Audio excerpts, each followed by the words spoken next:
10 นิ้ววันตาก็กล่าวไหวสามายังพระเถระพระสังฆาธิการครูบาอาจารย์ตุเจ้าพระเนนจูรูปจูต้นโดยความเคารพยิ่งขอเจริญสุขเจริญธรรมจงบังเกิดมีแด่ตันสาธุชนพุทธบริษัทจุบูจูคนตีกำลังสดับหับฟังอยู่ในคณะนี้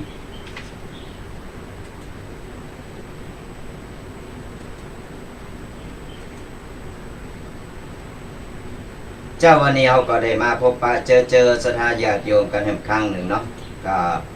เจ้าวันนี้ตรงกับวันเสาร์ที่7เนาะวันเสาร์ที่7 พฤษภาคมวันผูกนี่ก็เป็นวันพระเนอะสถาญาติโยมทั้งหลายวันผูกวันที่8วันนี้เป็นวันโกนวันผูกเป็นวันพระก็เกมเนอร์เกมโตเข้าวัดเข้าว่าเขาวัดเขาว่ากันเนาะสถาญาติโยมเป็นตีเปิงตั้งใจ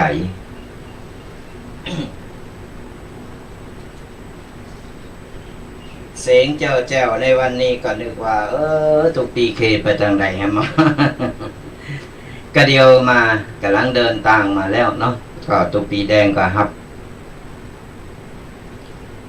เปิดรายการให้ก่อนเพราะว่าเวลาตามเวลา8 โมงจนถึง10 โมงโดยประมาณ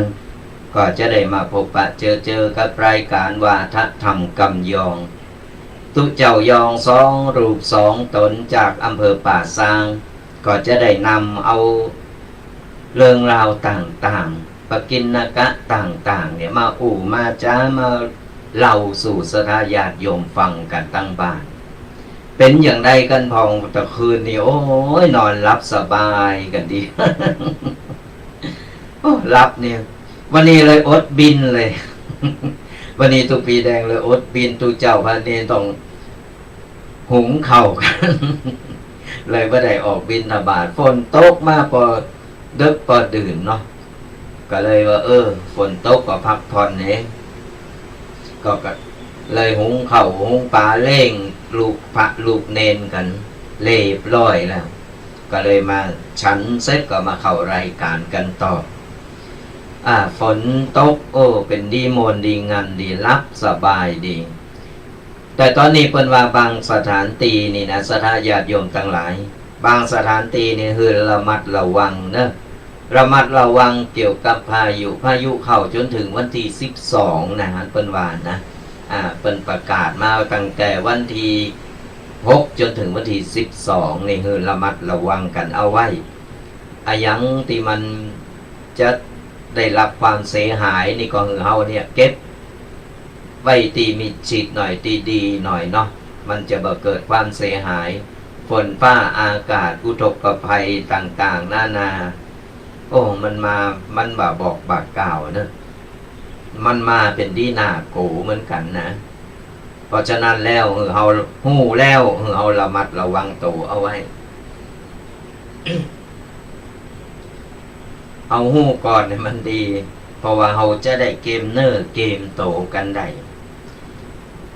ก็อย่างที่บอกว่าวันผูกนี่ก็จะเป็นวันศีลวันพระแห่งวันหนึ่งก็เกม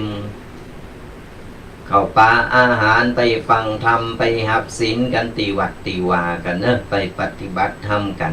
เพราะอย่างน้อยเนี่ยเป็นตีเปิงตั้งใจของเฮาก็ยังมีตีเปิงตั้งใจเฮาทุกอกทุกใจรอเข้าไปวัดนะเข้าไปแอวไปขอในวัดในวาโอ้ยลมเย็น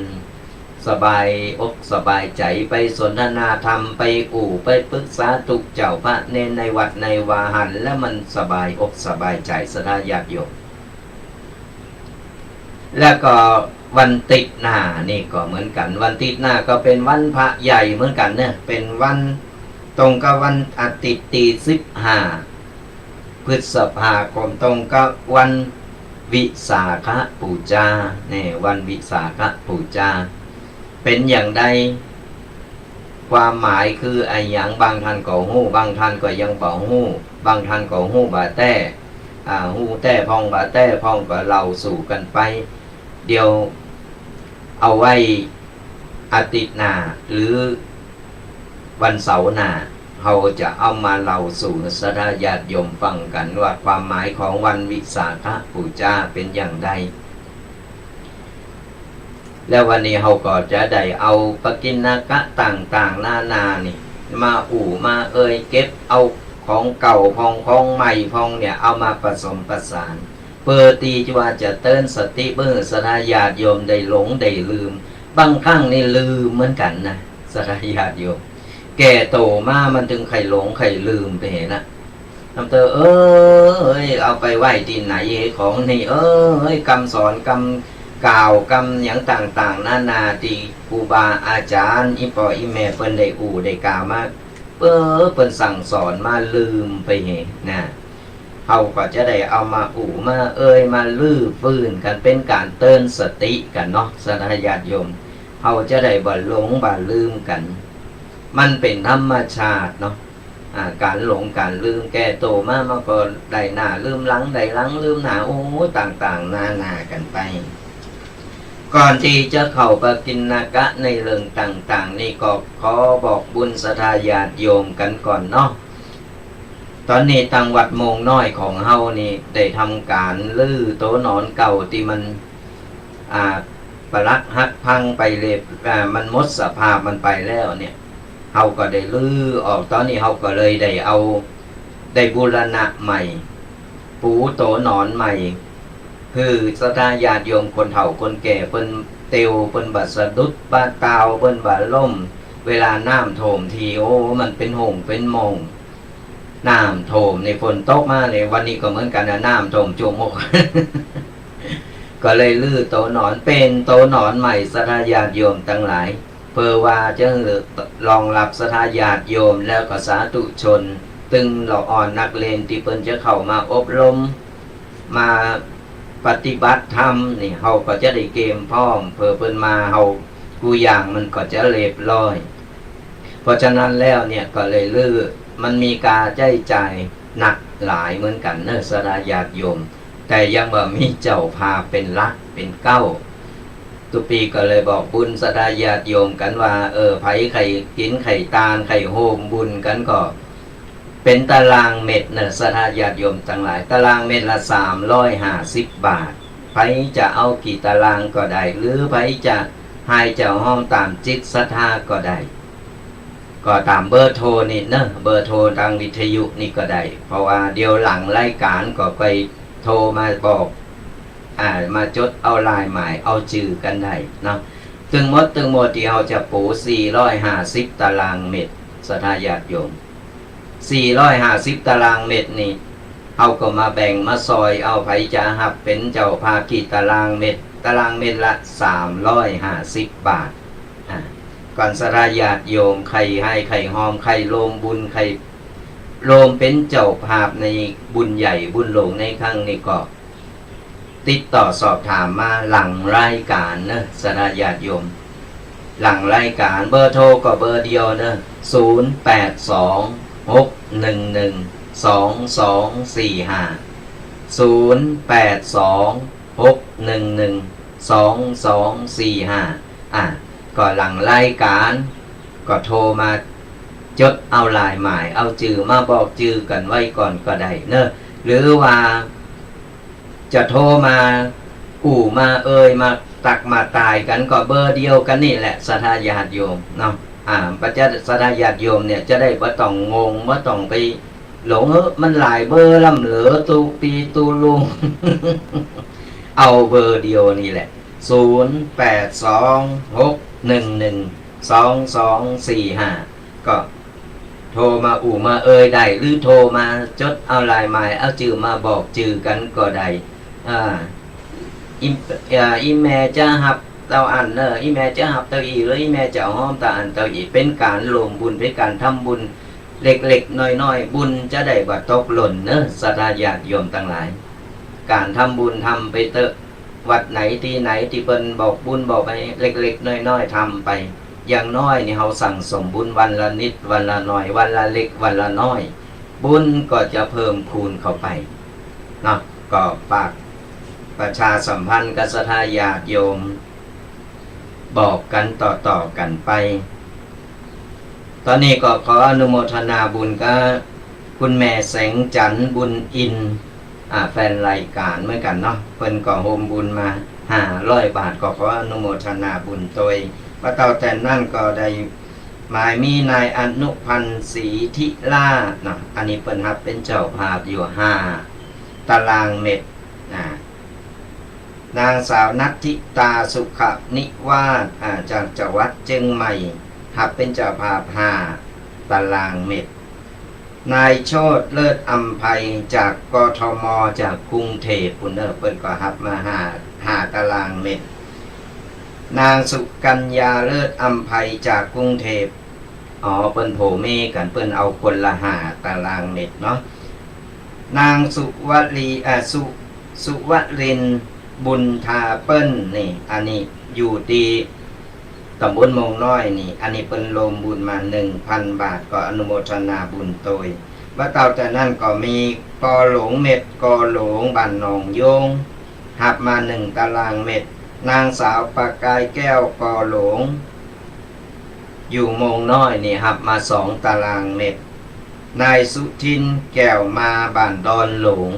หับมา1 ตารางเมตรนางมาลีแก้วมาบ้านดอนหลงหับ1 ตารางเมตรและก็มีหลงคุณตาเฉลิมพิชัยพงษ์บ้านเหล่าหับมา1 ตารางเมตรแล้วก็มีคุณยายมุกดาพิชัยพงษ์หับมา1 ตารางเมตรก็ขออนุโมทนาบุญกับเปิ้นโดยเนาะที่ได้มาโฮมกินโฮมตาลโฮมบุญกันจะได้บ่ตกบุญเนาะ ก่อนมีศรัทธาญาติโยมท่านใดไข่ลมบุญลมกุศลก่อหลังรายการหรือว่าโทรได้ตลอด24 ชั่วโมงเนอะมาแจ้งเอาลายหมายเอาจื่อกันได้ตี0826112245ก็จะโทรมามาจะโทรมาตักมาตายหรือจะโทรมา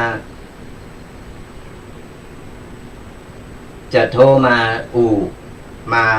ถามไทยสารทุกข์สุขดิบกันก็โทรกันมาได้เบอร์เดิมเบอร์เดียวเนอะจะได้บ่งงกันอาราธนาญาติโยมทั้งหลายวันนี้ทุกปีก็จะได้เอาข้อคิดเกี่ยวกับเรื่องงานข่าวดำมามาเราศรัทธาญาติโยมฟังกันยังต้องเอาเรื่องงานข่าวดำเรื่องงานศพงานอย่างมาบางคนหล่ออ่อนนี่ฟังไปงานศพนี่เมื่อใครหู้บอกเป็นเยอะยังก็เยอะเป็นทำยังก็ทำแต่บอกหู้ว่าความหมายของไปฟังกันแล้วเวลาละละอ่อนเป็นถามหรือว่ามีคนที่เป็นบอกหู้เป็นถามมาเขาก็จะได้ตอบได้เขาจะได้ตอบว่ายังได้ความมั่นใจว่าเนี่ยฟังตู้เจ้ายอง2 รูป 2 ตนเป็นเอามาแล้วเข้าใจแล้วว่าความหมายมันคืออะไรอย่างมันเป็นปริศนาธรรมนะศรัทธาญาติโยมทั้งหลายเอาลองสังเกตเวลาคนตายไปหรือจะเป็นไผก็ตามที่เปิ้นล้มหายตายจากไปเวลาเปิ้นตายไปเปิ้นจะห้องว่ามัตตสัง3 เปาะมัตตสัง3 เปาะเป็นอย่างไรความหมายคืออะไรอย่างนี่บางคนหันเปิ้นมัดก็เปิ้นถึงมัดแต่บางคนก็ตีเปิ้นหู้แล้วแต่เปิ้นก็จะได้หู้เพิ่มเติมครับคนที่เปิ้นบ่ฮู้เปิ้นก็จะได้ฮู้ต่อก็เลยเอามาเล่าสู่ศรัทธาญาติโยมฟังมัตตสัง3 เปาะก็คือตีแหลกมัดตีคอมัดตีคอหมายถึงว่าเป็นการเป็นห้องว่ามัดตีคอนี้หมายถึงบ่วงหักลูก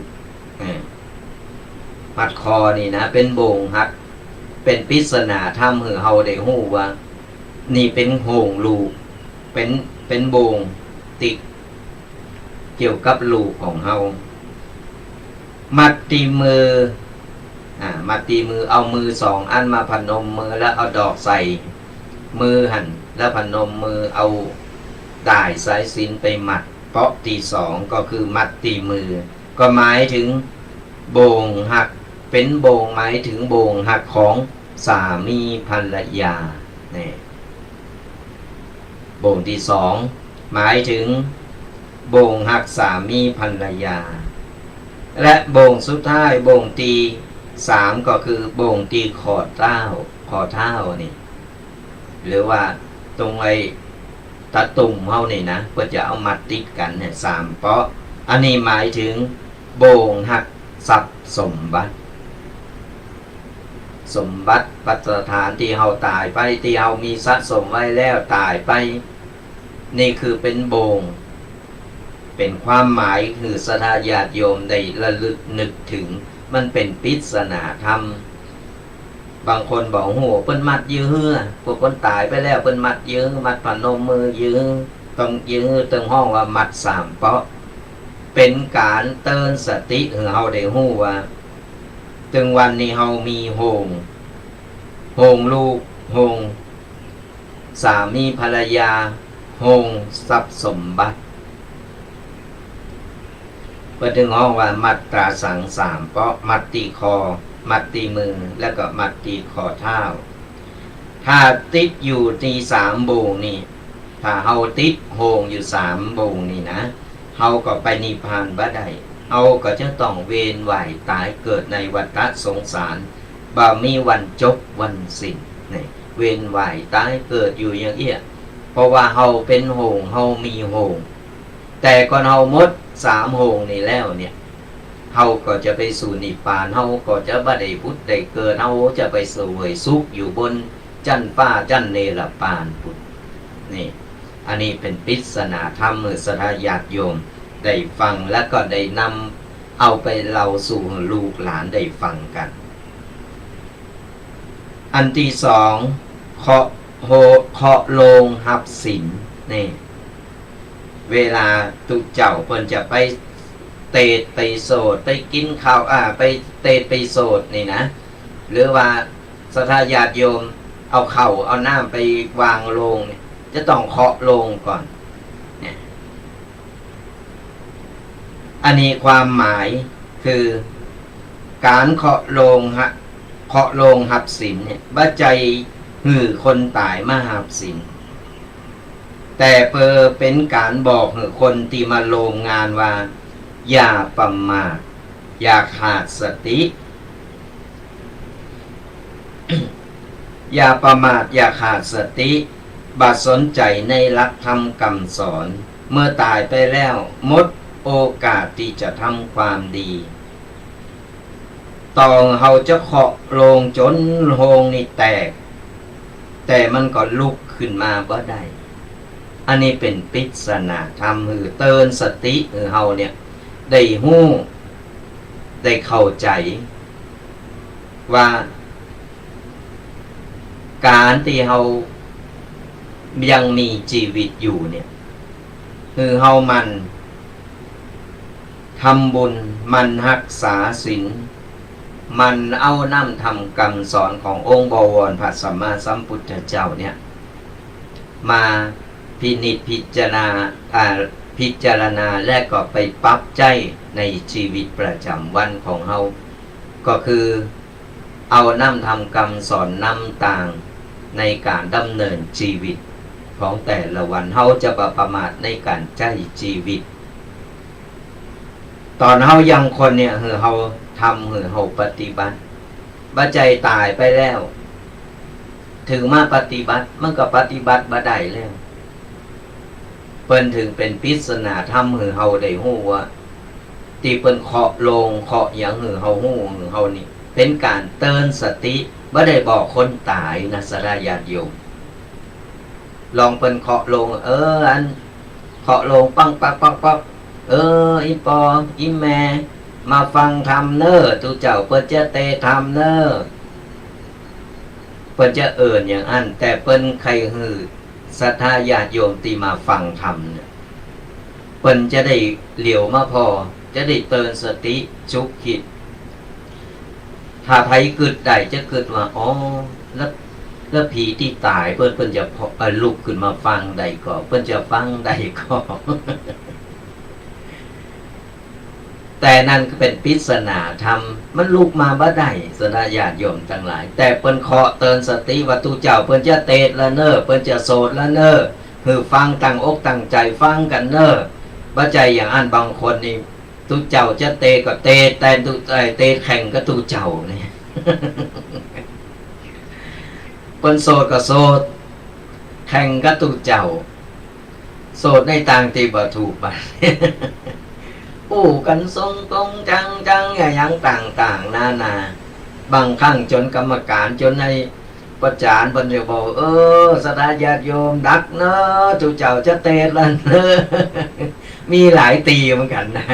ตีตูปีได้ไปพอไปนะโอ้ยสมเตอร์ก็แข่งก็แมโครนี่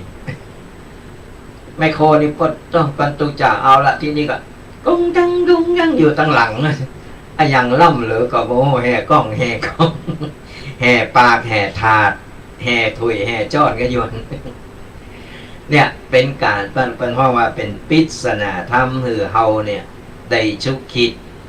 อย่าขาดสติหือมีสติอยู่เสมอเพราะว่าเวลาตายไปแล้วก็นอนกึ่งดึงอยู่หันเฮาก็เจยังบ่ได้ทำยังบ่ได้เพราะฉะนั้นแล้วเนี่ยในมือเฮามีโอกาสหือเฮาทำโอกาสหือเฮาทำคุณงามความดีในมือเฮามีโอกาสก็เฮาตายไปแล้วมันก็เหมือนตอนไม้ตอนหนึ่งต่ออันจิตวิญญาณของเฮามันก็ปล่องลอยไปตามกรรมที่ได้กระทำเอาไว้เพราะฉะนั้นแล้วมันก็เหมือนตอนไม้เพิ่นถึงเวลาเพิ่นก็เอาไปป่าจ้าป่าเฮวเอาไปเผาเองมันก็กลายเป็นธรรมชาติไปกลายเป็นฝุ่นเป็นดินเป็นน้ำดินน้ำลมไฟไปเองเนี่ยเพราะฉะนั้นแล้วในมือเฮายังมีชีวิตบดีละในการทำคุณงามความดีทำคุณงามความดีเอาไว้หนักๆเถอะบุญกุศลมันจะเกิดมันจะทรงอยู่จิตวิญญาณของเฮาเนี่ยได้ล่องลอยไปในต่างที่ดีได้ไปถึงนิพพานก็ได้เฮาก็จะได้ไปพุทธไปเกิดบ่ได้ไปพุทธไปเกิดเฮาจะได้ไปเสวยสุขอยู่บนจันทร์ฟ้าจันทร์เนรปานข้อที่3การโสดอภิธรรมความหมายของการโสดอภิธรรมโสดมากและจะโสดเป็นภาษาบาลีเป็นภาษาบาลีคนที่เปิ้นฟังคนเป็นเนี่ยโสดมากที่เปิ้นบ่ได้โบสถ์บ่ใจปอน้อยปอหนานอย่างนี้เปิ้นก็จะฟังบ่ไข่ฮู้แปลภาษาบ่ได้แต่ก็ฟังพอจะฮู้เริงพองบ่ฮู้เริงพองอันนี้เปิ้นโสดเปิ้นจะโสดเป็นภาษาบาลีคนเป็นน่ะฟังบ่ฮู้เริงแต่เปิ้นคนเป็นจะนึกว่าพระเปิ้นมาโสดถึงคนที่เปิ้นตายมาโสดเหือนผีตายนะบอกโสดมากจะอู่กันอย่างอันแต่ที่จริงแล้วเนี่ยเป็นการโสดเพื่อสอนคนที่ยังมีชีวิตอยู่นี่แหละก็คือที่ไปนั่งฟังธรรมในงานศพต่างๆสัตยาติโยมทั้งหลายเตียวเป็นนั่งฟังทำงานศพเปิ้นไม่ได้โซถือผีตายนะเปิ้นโซถือคนที่มานั่งฟังก็อย่างที่บอกคนที่ตายไปแล้วก็เหมือนตอนไม้เปิ้นฟังบ่ฮู้แล้วเปิ้นบ่ฮับฮู้อย่างแล้วแต่คนที่นั่งฟังธรรมนี่คือเปิ้นมาโสดมาเตถือคนที่นั่งฟังคนที่เป็นอยู่ได้ฟังเพื่อที่จะนำเอาหลักธรรมไปคำสอนเนี่ยไปปฏิบัติคือเกิดผลดีในชีวิตประจำวันจะอ่านแล้วเนี่ยถึงเขาจะฟังเข้าใจมาเข้าใจพองแต่คือการฟังโสดอภิธรรมเกิดผลเนี่ยเขาควรสำรวมจิตใจคืออยู่ในเสียงของพระโสดทำจิตคือสงบนิ่งก็จะเกิดสมาธิจิตได้นี่ก็อย่างตีบอกก่อนจะฟังโสดฟังธรรมเป็นเจ้าเคาะโลงก่อนป๊อกตูเจ้าจะเตะละเนอฟังเนอเป็นการเตือนสติคือศรัทธาญาติโยมว่าเกมโตแล้วเนอะตูเจ้าเป็นจะเตะแล้ว พอตุเจ้าเปิ้นจะแต่ประจานเปิ้นก็จะได้อาราธนาเรียบร้อยเสร็จปุ๊บตุเจ้าเตศนี่แหละก็คือเป็นการเฮาเนี่ยตั้งอกตั้งใจฟังจะเป็นภาษาบาลีฟังหูเลิงพองเบาหูเลิงพองเฮาก็ตั้งใจฟังเป็นการสงบจิตสงบใจบ่ใจจงเ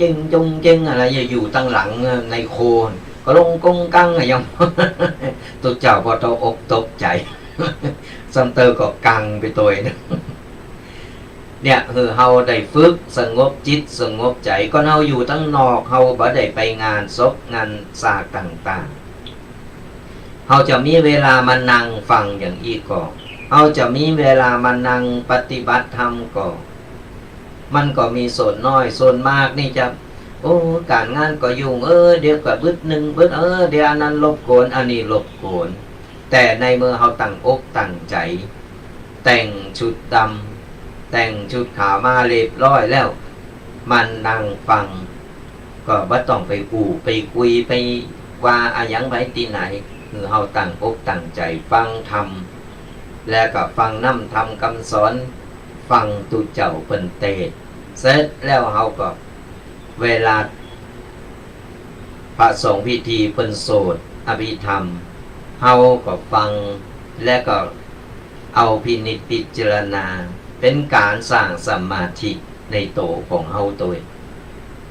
นี่เป็นการโสดพระอภิธรรมบ่ได้เปิ้นบ่ได้มาโสดเหือคนตายฟังนะสดาญาติโยมเปิ้นโสดเปิ้นเตศหือกับคนที่มานั่งฟังธรรมง่ายๆก็คือมาเตศมาโสดหือก็คนเป็นได้ฟังกันเป็นการมาประชุมมาฟังธรรมในงานศพนี่อันนี้ในข้อตีสามส่วนงานเป็นห้องว่าโบสถ์หน้าไฟนี่อันนี้ก็เป็นปริศนาธรรมเหมือนกันตึงมดตึงมนเนี่ยมันเป็นปริศนาธรรมก็ลองเฮาเนี่ยลองศึกษาลองเข้าใจลองพอมันเป็นปริศนาธรรมที่สอนหือเฮาเนี่ยได้ฮู้และก็เป็นการเตือนสติอยู่ตลอดเวลาการโบสถ์หน้าไฟส่วนมากมาเข้าใจว่าเป็นการโบสถ์จูงคนตายให้ขึ้นสวรรค์นะส่วนมากเพื่อจะอันนะมันเป็นกุศโลบายเหมือนกันนะสัมเตอร์เราอ่อนไข่โบสถ์สัมเตอร์ลูกหลานมาไข่โบสถ์ไปโบสถ์จูงเงินพ่ออุ้ยแม่อุ้ยอ่ะจะได้ขึ้นสวรรค์จะได้ส่งเพิ่นขึ้นสวรรค์เราอ่อนก็โบสถ์กันแต่ความจริงแล้วนั่นมันบัจจัยอย่างอันเพราะการโบสถ์หน้าไฟเป็นการป่งธรรมนะป่งธรรมภาษาพระหรือว่าเป็นการสังเวชต่อการเกิดแก่เจ็บตายเป็นการเกิดแก่เจ็บตายในที่สุดและมนุษย์ก็มีต่ออีกทำให้เกิดความเบื่อหน่ายต่อชีวิตในโลกเป็นห้องในโลกหรือว่าโลกียะวิสัยบัพประสงค์จะอยู่ในเพศคฤหัสถ์แล้วพอใจในเพศสมณะมุ่งปฏิบัติธรรมเพื่อความหลุดพ้นและเข้าสู่มรรคผลนิพพานเป็นการเตือนสติให้เฮาได้ฮู้ว่าอ๋อในโลกมนุษย์มันไม่เวียนว่ายตายเกิดกันมีการเกิดแก่เจ็บตายเป็นธรรมดามันเป็นสัจธรรมและจะทำอย่างใดที่เราจะหลุดพ้นจากการเวียนว่ายตายเกิดก็คือเราได้เข้ามาโบสถ์ได้มาปฏิบัติธรรมได้มาศึกษาพระธรรมวินัยได้ถ้าเราเป็นแม่หญิงเราโบสถ์บ่ได้เราก็ถือศีลได้จะถือศีล8ก็ได้อันนี้ก็ไปก่อนเราปฏิบัติแต่เราจะไปสู่นิพพานได้เหมือนกันการโบสถ์หน้าไฟแล้วตีว่าโบสถ์จงหือเปิ้นได้ขึ้นไปสู่สวรรค์อันนั้นเป็นกุศโลบายเราอ่อนได้มีกำลังใจในการโบสถ์ คือแสดงความรู้ความกตัญญูต่อคนที่เฮาฮักต่อปุพการีเป็นการแสดงความกตัญญูกตเวทิตาแต่แท้ที่จริงแล้วการโบสถ์นี่โบสถ์หน้าไฟเป็นการเตือนสติคือคนที่อยู่คือคนเป็นเนี่ยที่ไปงานศพเนี่ยเพิ่นได้ปรงสังเวชว่าคนเฮาก็มีเตาอีกบอกวันใดวันหนึ่งวันนี้เป็นเวรทั้งเปิ้นต่อไปก็เป็นคิวของเฮานี่เฮานึกเตาอีกสักวันหนึ่งเฮาก็ต้องเป็นเหมือนเปิ้นน่ะต้องไปนอนในโรงเหมือนกันเมื่อว่าตุเจ้าพระเนรเมื่อว่าไผก็ตามก็ต้องไปนอนในโรงต้องไปอยู่อย่างอันเวียนว่ายตายเกิดกันบ่มีไผที่จะหนีพ้นแต่ก่อนเฮาจะหนีพ้นใดบ่ต้องมาเวียนว่ายตายเกิดใดในเหมือนกูจาดที่ผ่านมามีอย่างเดียวก็คือเฮารักษาศีลปฏิบัติธรรมทำคุณงามความดีเอาไว้สั่งสมบุญเอาไว้หนัก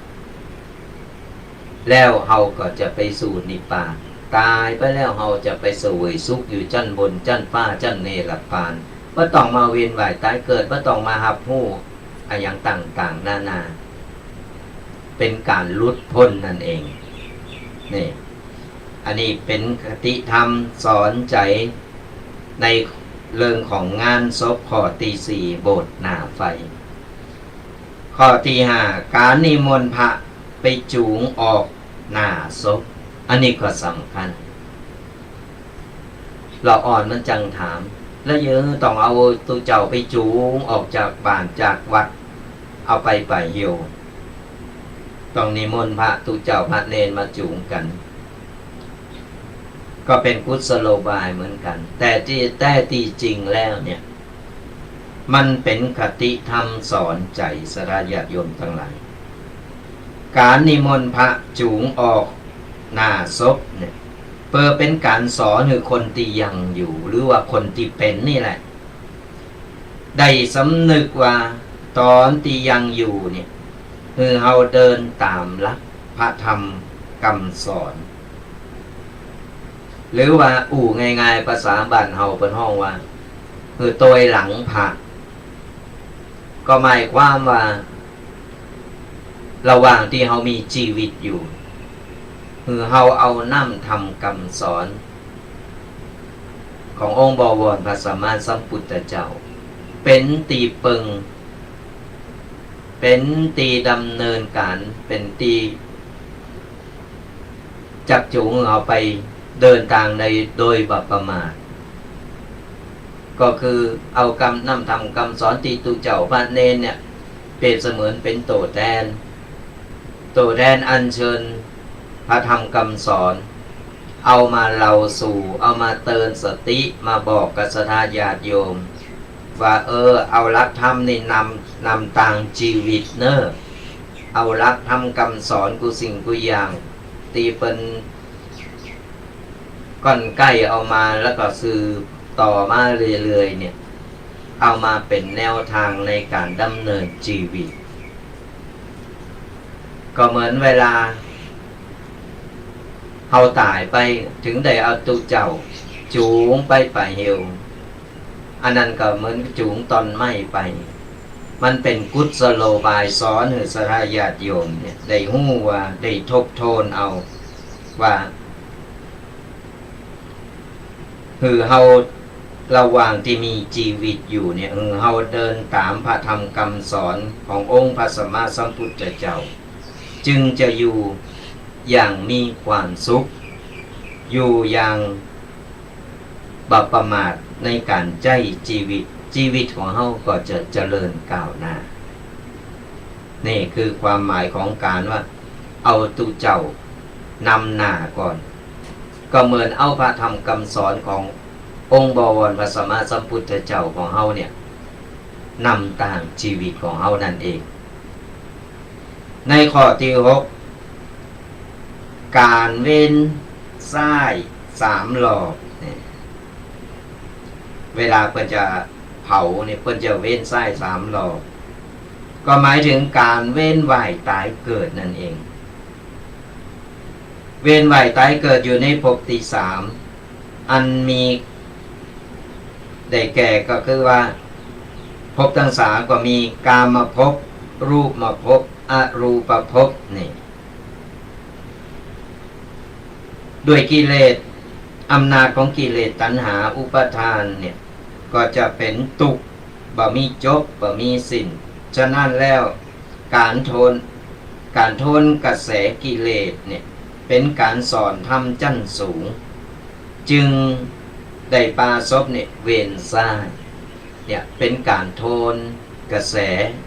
ว่าถึงวันเนี่ยบ่ว่าจะเป็นรักโลภโกรธหลงหรือว่าจะเป็นกรรมภพรูปภพอรูปภพหลงในรูปร่างในโตเก่ากูสิ่งกูอย่างเป็นการเว้นซ้ายโทนกระแสนี่เป็นปริศนาธรรมหรือสดาญาติโยมกันว่าจะไปตามกระแสคือเฮาโทนกระแสก็โดยการเว้นซ้าย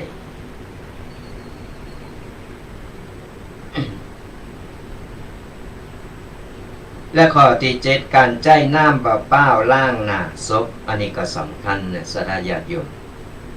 เป็นปริศนาธรรมแม้มข้อหนึ่งในการใจน้ำเปล่าล่างหน้าศพยื้อต้องใจน้ำเปล่าล่างหน้าศพเป็นการจี้หือหันว่าน้ำเปล่าเนี่ยเป็นน้ำที่สะอาดบริสุทธิ์น้ำสะอาดบริสุทธิ์ผู้คนที่เข้าสู่มรรคผลนิพพานเนี่ยจะต้องชำระล้างร่างกายจิตใจคือสะอาดด้วยน้ำทิพย์จากพระธรรมก็ถึงยังได้บอกแต่แรกแล้วว่าการตีเฮาจะไปสู่นิพพานได้คือเฮามันรักษาศีลมันสร้างบุญสร้างกุศลรักษาศีลปฏิบัติตามน้ำธรรมคำสอนแล้วก่อนตอนเฮาตายไปเนี่ยเวลาเฮาตายไปปุ๊บเฮาก็จะได้มีน้ำติดชโลมร่างชำระร่างกายของเฮาก็เป็นเปรียบเสมือนน้ำเปล่าที่เปิ้นล่างหน้าศพน้ำเปล่าถือว่าเป็นน้ำติดนะสนาญาติโยมเป็นน้ำที่สะอาดใสบริสุทธิ์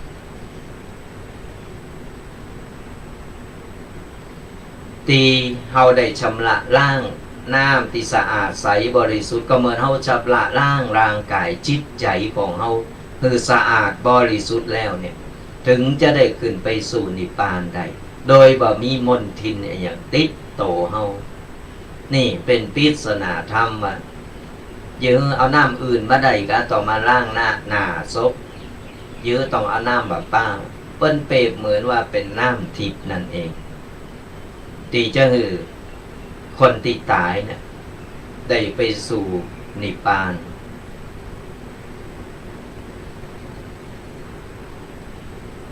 ส่วนข้อสุดท้ายข้อที่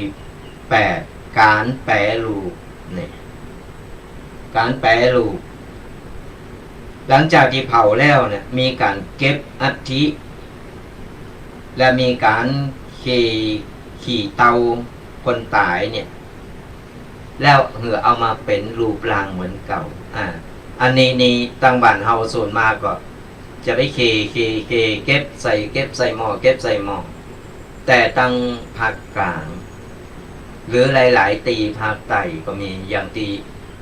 เตาที่หันมานี่เพิ่นจะเก็บเอากระดูกเนี่ยเอามาต่อเป็นรูปเป็นร่างคนเหมือนเดิม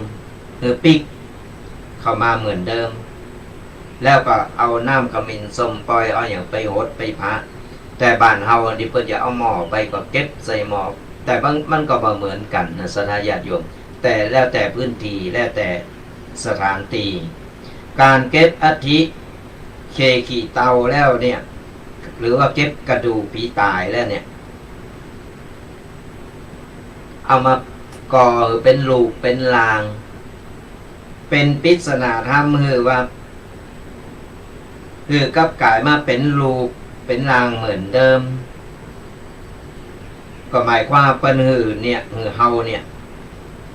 ได้กลับจาดมาเกิดเหมือนเก่าเป็นได้กลับจาดมาใหม่แล้วตามวิบากกรรมต่อไปเป็นปริศนาธรรมบางคน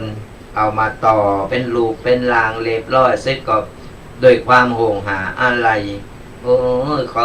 ปีกมาเป็นคนปีกมาเป็นนี่มาเป็นปีเป็นน้องเป็นอย่างต่างๆนานาโดยความหักความอะไรของคนเป็นเพื่อก็เลยเอามาทำอย่างอั้นกันแต่ต่างบ้านเฮานี่ส่วนมากบ่ใครมีบ่ใครหันนะหรือว่าที่อื่นมีก็บ่ฮู้อันนี้ก็เดี๋ยวก็ค่อยมาอู่กันแต่ตั้งที่หันแล้วเนี่ยคือส่วนมากจะเป็นตั้งภาคใต้แล้วก็จะเป็นภาคกลาง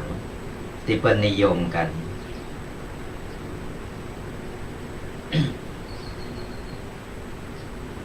เนี่ยเป็นตึงมดตึงมนเป็นปริศนาธรรมสดาญาติโยมทั้งหลายในงานศพไปฟังเอาไปฟังทำบางคนก็ไปเปิ้นไปก็ไปเปิ้นมาก็มาเปิ้นเยอะก็เยอะเปิ้นทำก็ทำโดยบ่ฮู้ความหมายแล้วก็เฮาได้ฟังแล้วเฮาฮู้ความหมายแล้วอ๋อมันเป็นอย่างอี้มันเป็นปริศนาธรรมสอนหือเฮาได้ฮู้อย่างอี้เฮาก็จะได้เอาไปเล่าสู่ลูกหลานฟังเวลาลูกหลานมันถามอันนี้เปิ้นยื้อเปิ้นดองนี้บ่ฮู้นะอันนี้ปออุ้ยแม่อุ้ยเปิ้นยื้อเปิ้นดองนี้บ่ฮู้นะให้ฮู้ไปถามตู้เจ้า ตอนนี้เฮาได้ฮู้แล้วสถาญาติโยมเฮาได้ฮู้แล้วอ๋ออันนี้เป็นอย่างอี้เป็นการสอนลูกสอนหลานไปลูกหลานมันก็จำแล้วจะได้ปฏิบัติแล้วก็จะได้ฮู้ตัวว่าอ๋ออันนี้หมายความว่าอย่างอี้อันนี้หมายความว่าอย่างอี้เนี่ยเป็นห้องว่าปริศนาธรรมของการของงานศพเนี่ยเป็นทำเอาฮู้ว่าตอนเป็นมนุษย์คนเฮาเนี่ยทั้งมีชีวิตอยู่ได้ฟังแล้วเนี่ยเป็นการเตือนสติของเฮาได้ฮู้ว่าอย่าไปโมเมาหลงลาภยศสรรเสริญหลงตำแหน่งหน้าที่การงานที่อยู่ตึงมดตึงมนเพราะว่าเวลาตายไปแล้วก็เหมือนตอนไม้ตอนหนึ่งบ่สามารถเอาอย่างติดโตไปได้แม้แต่อย่างเดียวนอกจากคุณงามความดีบาปบุญคุณโทษที่เฮาได้สั่งได้ทำเอาไว้กรรมดีกับกรรมชั่วติดโตเป็นเงาติดโตเฮาไปตลอดบ่ว่าจะเป็นตอนเฮามีชีวิตอยู่หรือตายไปแล้วก็ตามกรรมดีกรรมชั่วมันติดสอยห้อยตามเฮาไปทุกภพทุกชาติเพราะฉะนั้นแล้วเนี่ยในเมื่อเฮามีชีวิตอยู่เฮาเป็นมนุษย์ที่ประเสริฐเพิ่นว่าเป็นสัตว์ประเสริฐที่สามารถทำได้กูสิ่งกูอย่างมีมันสมองที่ดีกว่าสัตว์ต่างๆเก่งกูสิ่งกูอย่างมีรูปร่างครบ32ประการสามารถสร้างบุญก็ได้สร้างบาปก็ได้จะทำยังก็ได้มันอยู่ที่ใจของเราอยู่ที่โตของเราจะปฏิบัติยังพอยังสัตว์เดรัจฉานหรือเปิดโลมโลกของเราเนี่ยตึงวันสดาสังเกตก่อนนะบางคนก็เกิดมาเป็นสัตว์ต่างๆนาปูง่ายๆเอาไก่โตก็คือพอยังสุนัขหรือว่าหมาบ้านเฮา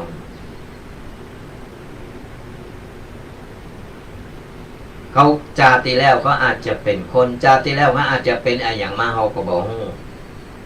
แต่ตอนนี้เขากลับจาดมาเกิดเป็นสัตว์เดรัจฉาน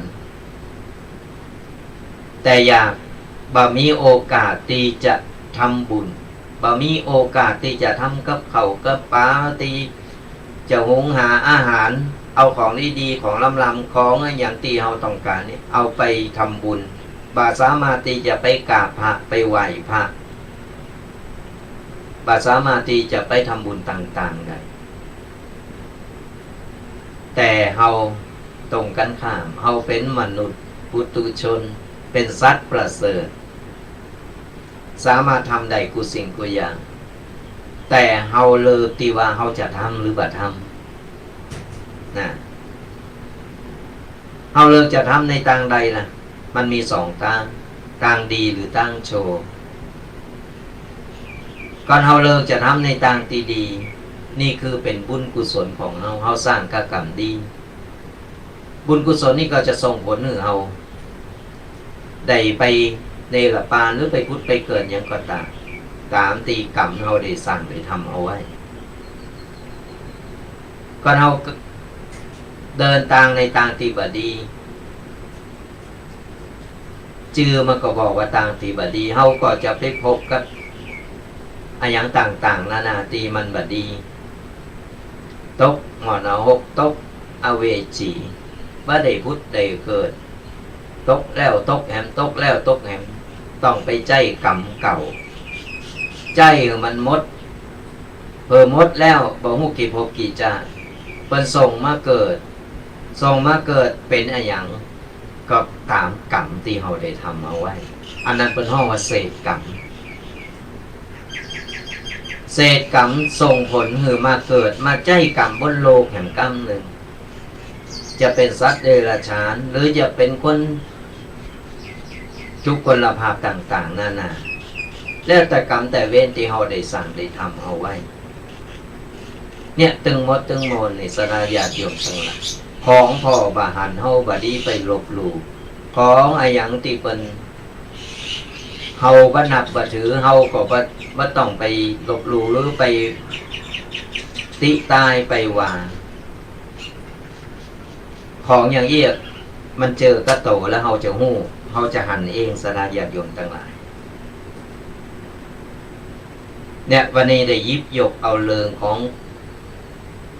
คติธรรมในงานศพมามาเล่ามาสู่ศรัทธาญาติโยมได้ฟังกัน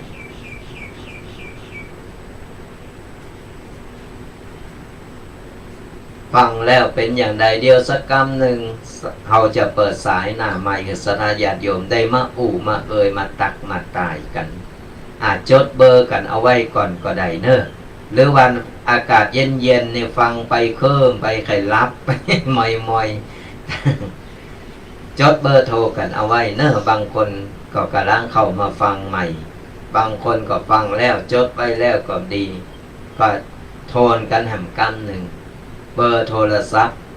0826112245ก็จดเอาไว้เดียวพอบอกว่าเปิดสายหน้าไมค์แล้วเนอะก็โทรมามาโทรมาตักมาตายมาบอกมากล่าวว่าใจตุเจ้านั่งอยู่คนเดียวในห้องทรง งอเหมือนกันเนอะเอาได้ได้ตักได้ตายกันมันเป็นกำลังใจสลายาติโยมมันเป็นกำลังอกกำลังใจซึ่งกันและกันหรือว่าตอนนี้กำลังพักผ่อนมีลูกมีหลานวันนี้วันหยุดวันนี้วันหยุดก็จะได้พักผ่อนกันก่อนว่าจำเป็นก็มันต้องออกไปทางใดมันต้องออกไปแอวไปนี่ทางใดทำกับเขากับป้าเป็นชีวิตครอบครัวที่อบอุ่นทำอันนั้นอันนี้กินกันไปมันก็โมนอยู่กับบ้านบาเดียวก็ยังว่านั่นแหละมันล้อมหน้าล้อมหลังไปกูยอมยาให้บอกฮู้ว่า ไปทางใดเด็กคนนั้นก็ติดคนนี้ก็ติดมาโอ้ยหล่ากำลานี่จึงใครออกไปไหนเพราะฉะนั้นก็ระวังเนิดระวังโตบาเดียวตึงพายุกะตึงโควิดกะต่างๆนานาก็คือเฮารักษาสุขภาพกันเอาไว้ เดี๋ยว จดกันเอาไว้ก่อนเนอะ0826112245ดีจะได้หือสถาญาติโยมโทรเข้ามาอ่ะเดี๋ยวมาแล้วก่อนสายนะฮับก่อนแล้วกันนะเจริญปอนฮัลโหลเจริญปอนภาษาเจ้าจากตั้งได้จากแม่น้อยบ้านจันโบตะโพตรงไปอำเภอเมืองลำปางจากลำปางเป็นได้ฝนตกก็จะคืนตกกระเจ้าฝนตกตกโทฟ้าเหมือนกันเนาะอากาศเย็นสบายฟังตกตั้งแต่กลางคืนรับไม่เคยตื่นนะรับโมนดีเย็นดีเป็นได้บ้างไงฟังแล้วเป็นได้วันนี้เข้าใจดีเจ้าเข้าใจดีเนาะเป็น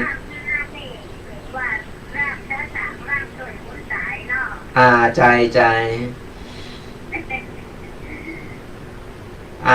โอเคบุญรักษานะแม่เด้อเดี๋ยวรับสายต่อเนาะบุญรักษาเด้อเจริญปอนสายต่อไปเนอะรุดไปละกันเจริญปอน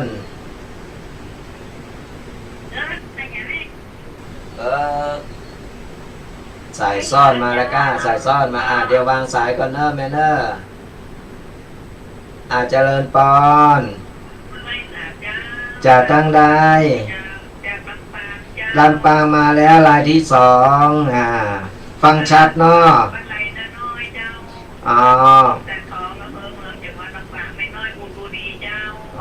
สัตว์ว่าฟังชัดดีเนาะฟังทางวิทยุหรือว่าทางเฟซบุ๊กวิทยุบุญยวาดเนาะฟังชัดเจนดีเนาะสาธุบุญหักษาเจริญปอนวันนี้ลำปางเป็นประเดิมมาก่อนเลยพี่น้องตังดอยสะเก็ดไปตังใดดักแซบนี่หรือว่าฟังไปรับไปก็บ่ฮู้เนาะก็จะไปตัวแล้วก็โทรเข้ามาได้เนื้อสนาญาติโยมตัวปีก็จะไปเรื่อยๆก็ใครโทรมาก็โทรมาได้ตอนนี้ก็เอาจะได้ช่วยกันช่วยกันคือกำลังใจซึ่งกันและกันเนาะก็โทรกันเข้ามาเน้อ0826112245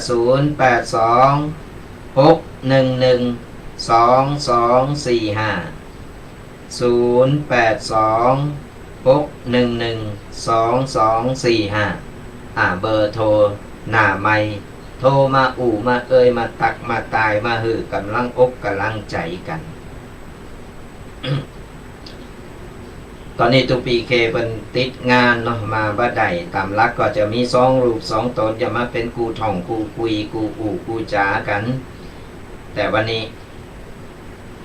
ติดงานมาบัดตัน ก็บ่เป็นหยังก็มามากับตุปีแดงวัดมงน้อยกันเนาะได้เอานำทำคำสอนเอาปกิณกะต่างๆมาเล่าสู่สาธญาติโยมได้ฟังกันก็โทรกันเข้ามาได้เนอะ0826112245ระหว่างที่รอสายรอโทรศัพท์อยู่ตุปีก็จะไปเรื่อยๆเนาะ แต่เจ้านี่กันเรื่องของคติธรรมในงานศพนะก็ได้ได้เข้าใจกันแล้วว่าความหมายเป็นอย่างความหมายเป็นอย่างเนาะแล้วก็ตอนนี้ตุปีก็จะเอานิทานเอานิทานมาพอดีตุปีเคเข้ามาพอดีเดียวเขาก็จะได้มามาท่องกันโทนย่ำกันแหนมกำเนื้อสดาญาติโยมทั้งหลาย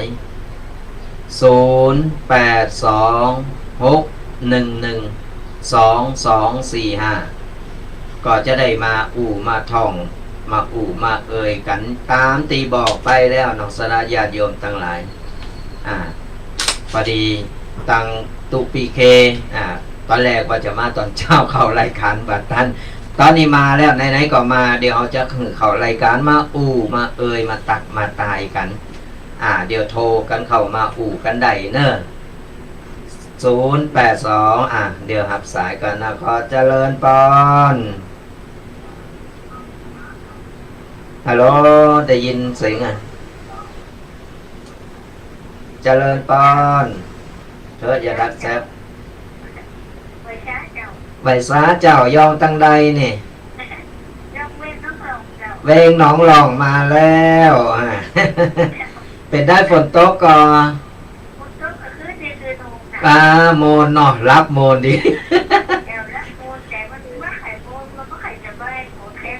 อ๋อปวดแข้งปวดขา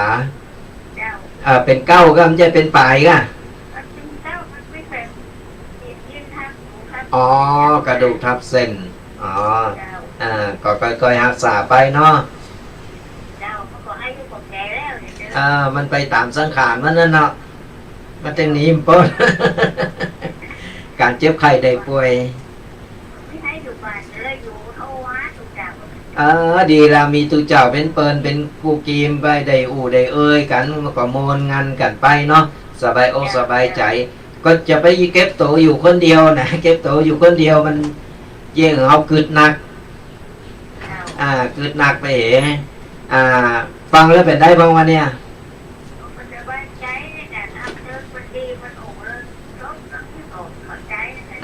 คติธรรมในงานศพเนาะจะได้เข้าใจเราจะได้ไปเล่าสู่ลูกหลานได้ฟังกันได้บุญรักษาเนอะบุญรักษาหาแปมสายหนึ่งเนาะเจริญปอนสายรุดไปนะกับเดี๋ยวนี้มาใหม่เนาะโทรกันเข้ามาใหม่สายมันซ่อนกัน0826112245ก็โทรกันเข้ามาได้เนื้อสนาญาติโยมมามาเอ่ยมาตักมาตายกันฮับสายก่อนเจริญปอนสารากลางรายงานตัวแล้วเป็นได้พอวันนี้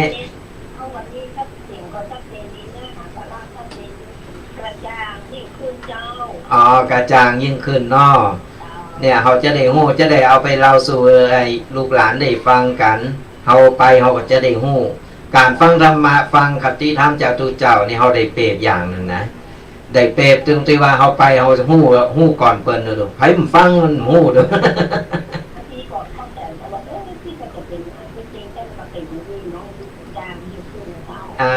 ใจสาธุบุญหักษานะบังเงาแล้วตุปีเคมันมาแล้วบังเงาแล้วตุปีบังเงาแล้วจ้า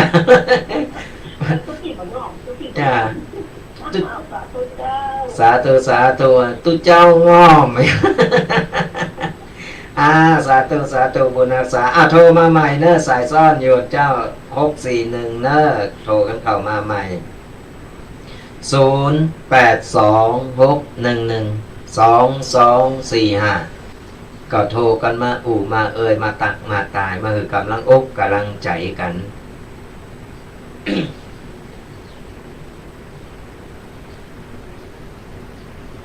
โทรกันเข้ามาเนอะสถาญาติโยมตอนนี้ตุปีเคกำลังเต็มโต เต็มโตจะมามาเอ่ยมาตักมาตายว่าไปหายไปตั้งใดนัดแล้วว่าแบบจะมาอย่ามาหันมาตอนนี้มาเป็นตีเรียบร้อยแล้วมาฟังน้ำเสียงเจริญพรหวยไส้หวยยาบเนาะขยันวันนี้ปีนได้พองดีเนาะฝนตกกับหวยไส้หวยยาฝนตกกับวันที่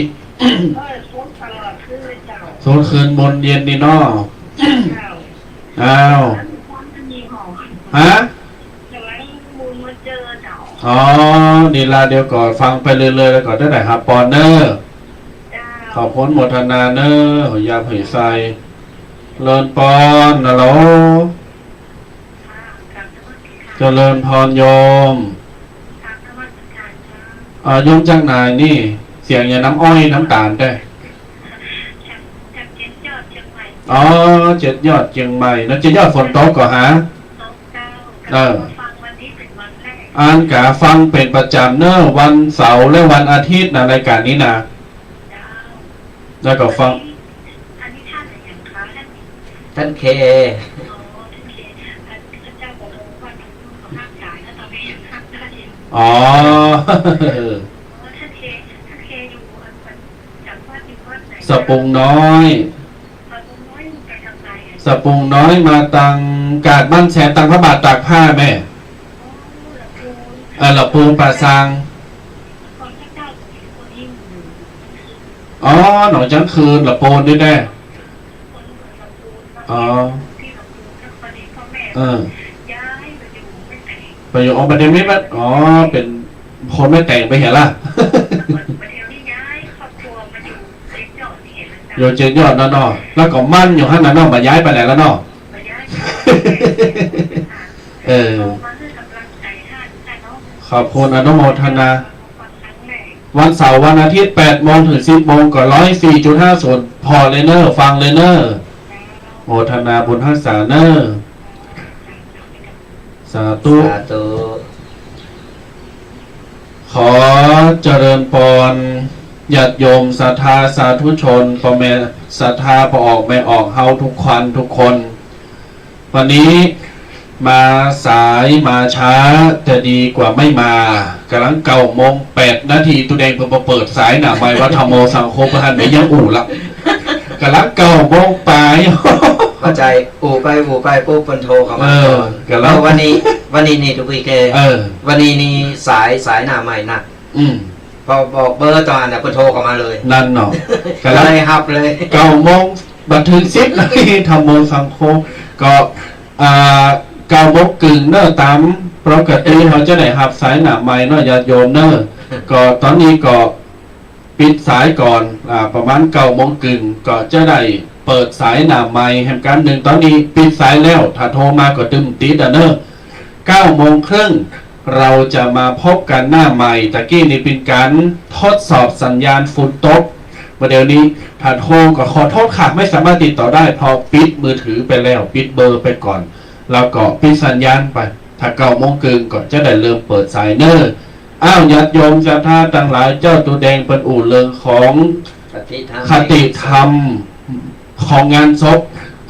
งานศพงานสาเกาะไปกินไปทานข้าวดำไปจะได้ถึงมันมีเนื้อหาสาระมันจะว่าไปให้ไปหอมมาได้อย่างวันนี้ธรรมาภาพก็มาขวายหน่อยติดกิจนิมนต์ตีวัดจังกรรมท่านอาจารย์ประสิทธิ์ตอนนี้ก่อนเรียบร้อยละถึงจะตาดังนั้นวันนี้แม่นว่ามาจ้าแต่ก็มาเพราะนั้นแล้วก็ทักทายเนอะกับบรรดาโยมพ่อโยมแม่ศรัทธาสาธุชนทุกคนทุกท่านตั้งสายหน้าไม้แรกๆแล้วก็ตั้งที่ฟังแล้วก็ชมทางการถ่ายทอดสดก็ดีการพอทาง Facebook ทาง YouTube ต่างๆนานาหลายๆช่องทางหลายๆแพลตฟอร์มแล้วก็เสียงตามสายหอกระจายข่าวพี่น้องศรัทธาฟังตัง104ก็มีพี่น้องศรัทธาตังเฟซตัง YouTube นั้นแล้ววันนี้เสาร์ที่7เดือนพฤษภาคม2565ตุนเดินญาติโยมศรัทธาสาธุชนต่างหลายต่างหลายหอมหลายตีเนาะหลายบ้านก็ฝนตกฝนสิตั้งแต่ตะคืนเป็นตุ่นมาตะมาพาพะดงตื่นประมาณสัก5 ทุ่มเข้านอนดึกเพราะว่าไก่งานก็เกมพิมพ์ซองผับป่าก็เกมหันเกมนี่แล้วก็ประมาณ5 ทุ่มก็เข้านอนพอเข้านอนป๊บหัวลุงหมอนสักเบิดฝนตกมาแล้วอุ้ยเหมือนเตบดาพิมพ์ไฉก็นอนจุ่มยินนอนหลับใจดีหรอ ก็เฮานอนเราฝุ่นมันตกสักแซ่ๆน่ะมันใจดีฟ้าหมอแม่ฟ้าค่ะหมอมีลูกยังแขวนก็เดี๋ยวก่อนจะได้ถามว่าตั้งในฝุ่นตกพองบะเดียวนี้บะมีละมีกระแดดรำไรเนอะแสงแดดรำไรญาติโยมศรัทธาทั้งหลายเพราะนั้นแล้วเมื่อว่าจะปิ้นฝนตกก็ดีปิ้นหมอกปิ้นเมยจะปิ้นน้ำค้างหรือว่าจะปิ้นแสงปิ้นแดดญาติโยมก็รักษาแล้วก็ดูแลสุขภาพดังนั้นแล้วมากไปกว่าอากาศร้อนฝนหนาวเราจะต้องดูแลสุขภาพปลอดภัยจากโควิด-19 หรือว่าโคโรนา-19 ดังนั้นมันเป็นโรคตีประจำโตของเฮาไปละมันมามีวันหายไปละตลอดไปเนี่ยเฮาก็จะต้องดูแลสุขภาพร่างกายดังนั้นต้องบอกว่าไผ่บะปิ้นนั่นน่ะเชยไผ่บะเข่ารอบนั่นน่ะเชยเฮาก็ไข่เข่ารอบแล้วเฮาก็ไข่เชยไปจะเอียดตลอดเต้าท้ายมุนญาติโยมเนาะแต่ว่าคนไก่โตนี่ส่วนมากก็จะปิ้นมดโยมพ่อตามาภาพก็ปิ้นละหายละกักโต10 วันหายละ2 ขีดป้าก็ปีนละลุงก็ปีนละอาวก็ปีนละอาก็ปีนละ7 คนน่ะขกุลตมาภาพแวดปีนหมดตั้งแต่2 เดือนจนถึงมาเดี๋ยวนี้เฮาคือมึงกะไปบ้านโฮงเหตุการณ์เนาะอันนั้นแล้วญาติโยมศรัทธาต่างหลายก็ตัดใจกับพ่อแม่ศรัทธาที่ฟังอยู่แล้วก็ที่ชมอยู่เนอะเอาละญาติโยมศรัทธาต่างหลายทีนี้ก่อนแต่จะมาตมาภาพจะเข้าสู่ปกิณกธรรมมอบสะพานบุญมอบจิตมอบใจมอบนำจิตนำใจวัคซีนจิตใจนำทำคำสอนกับญาติโยมศรัทธาท่านผู้ฟังทุกคนทุกท่าน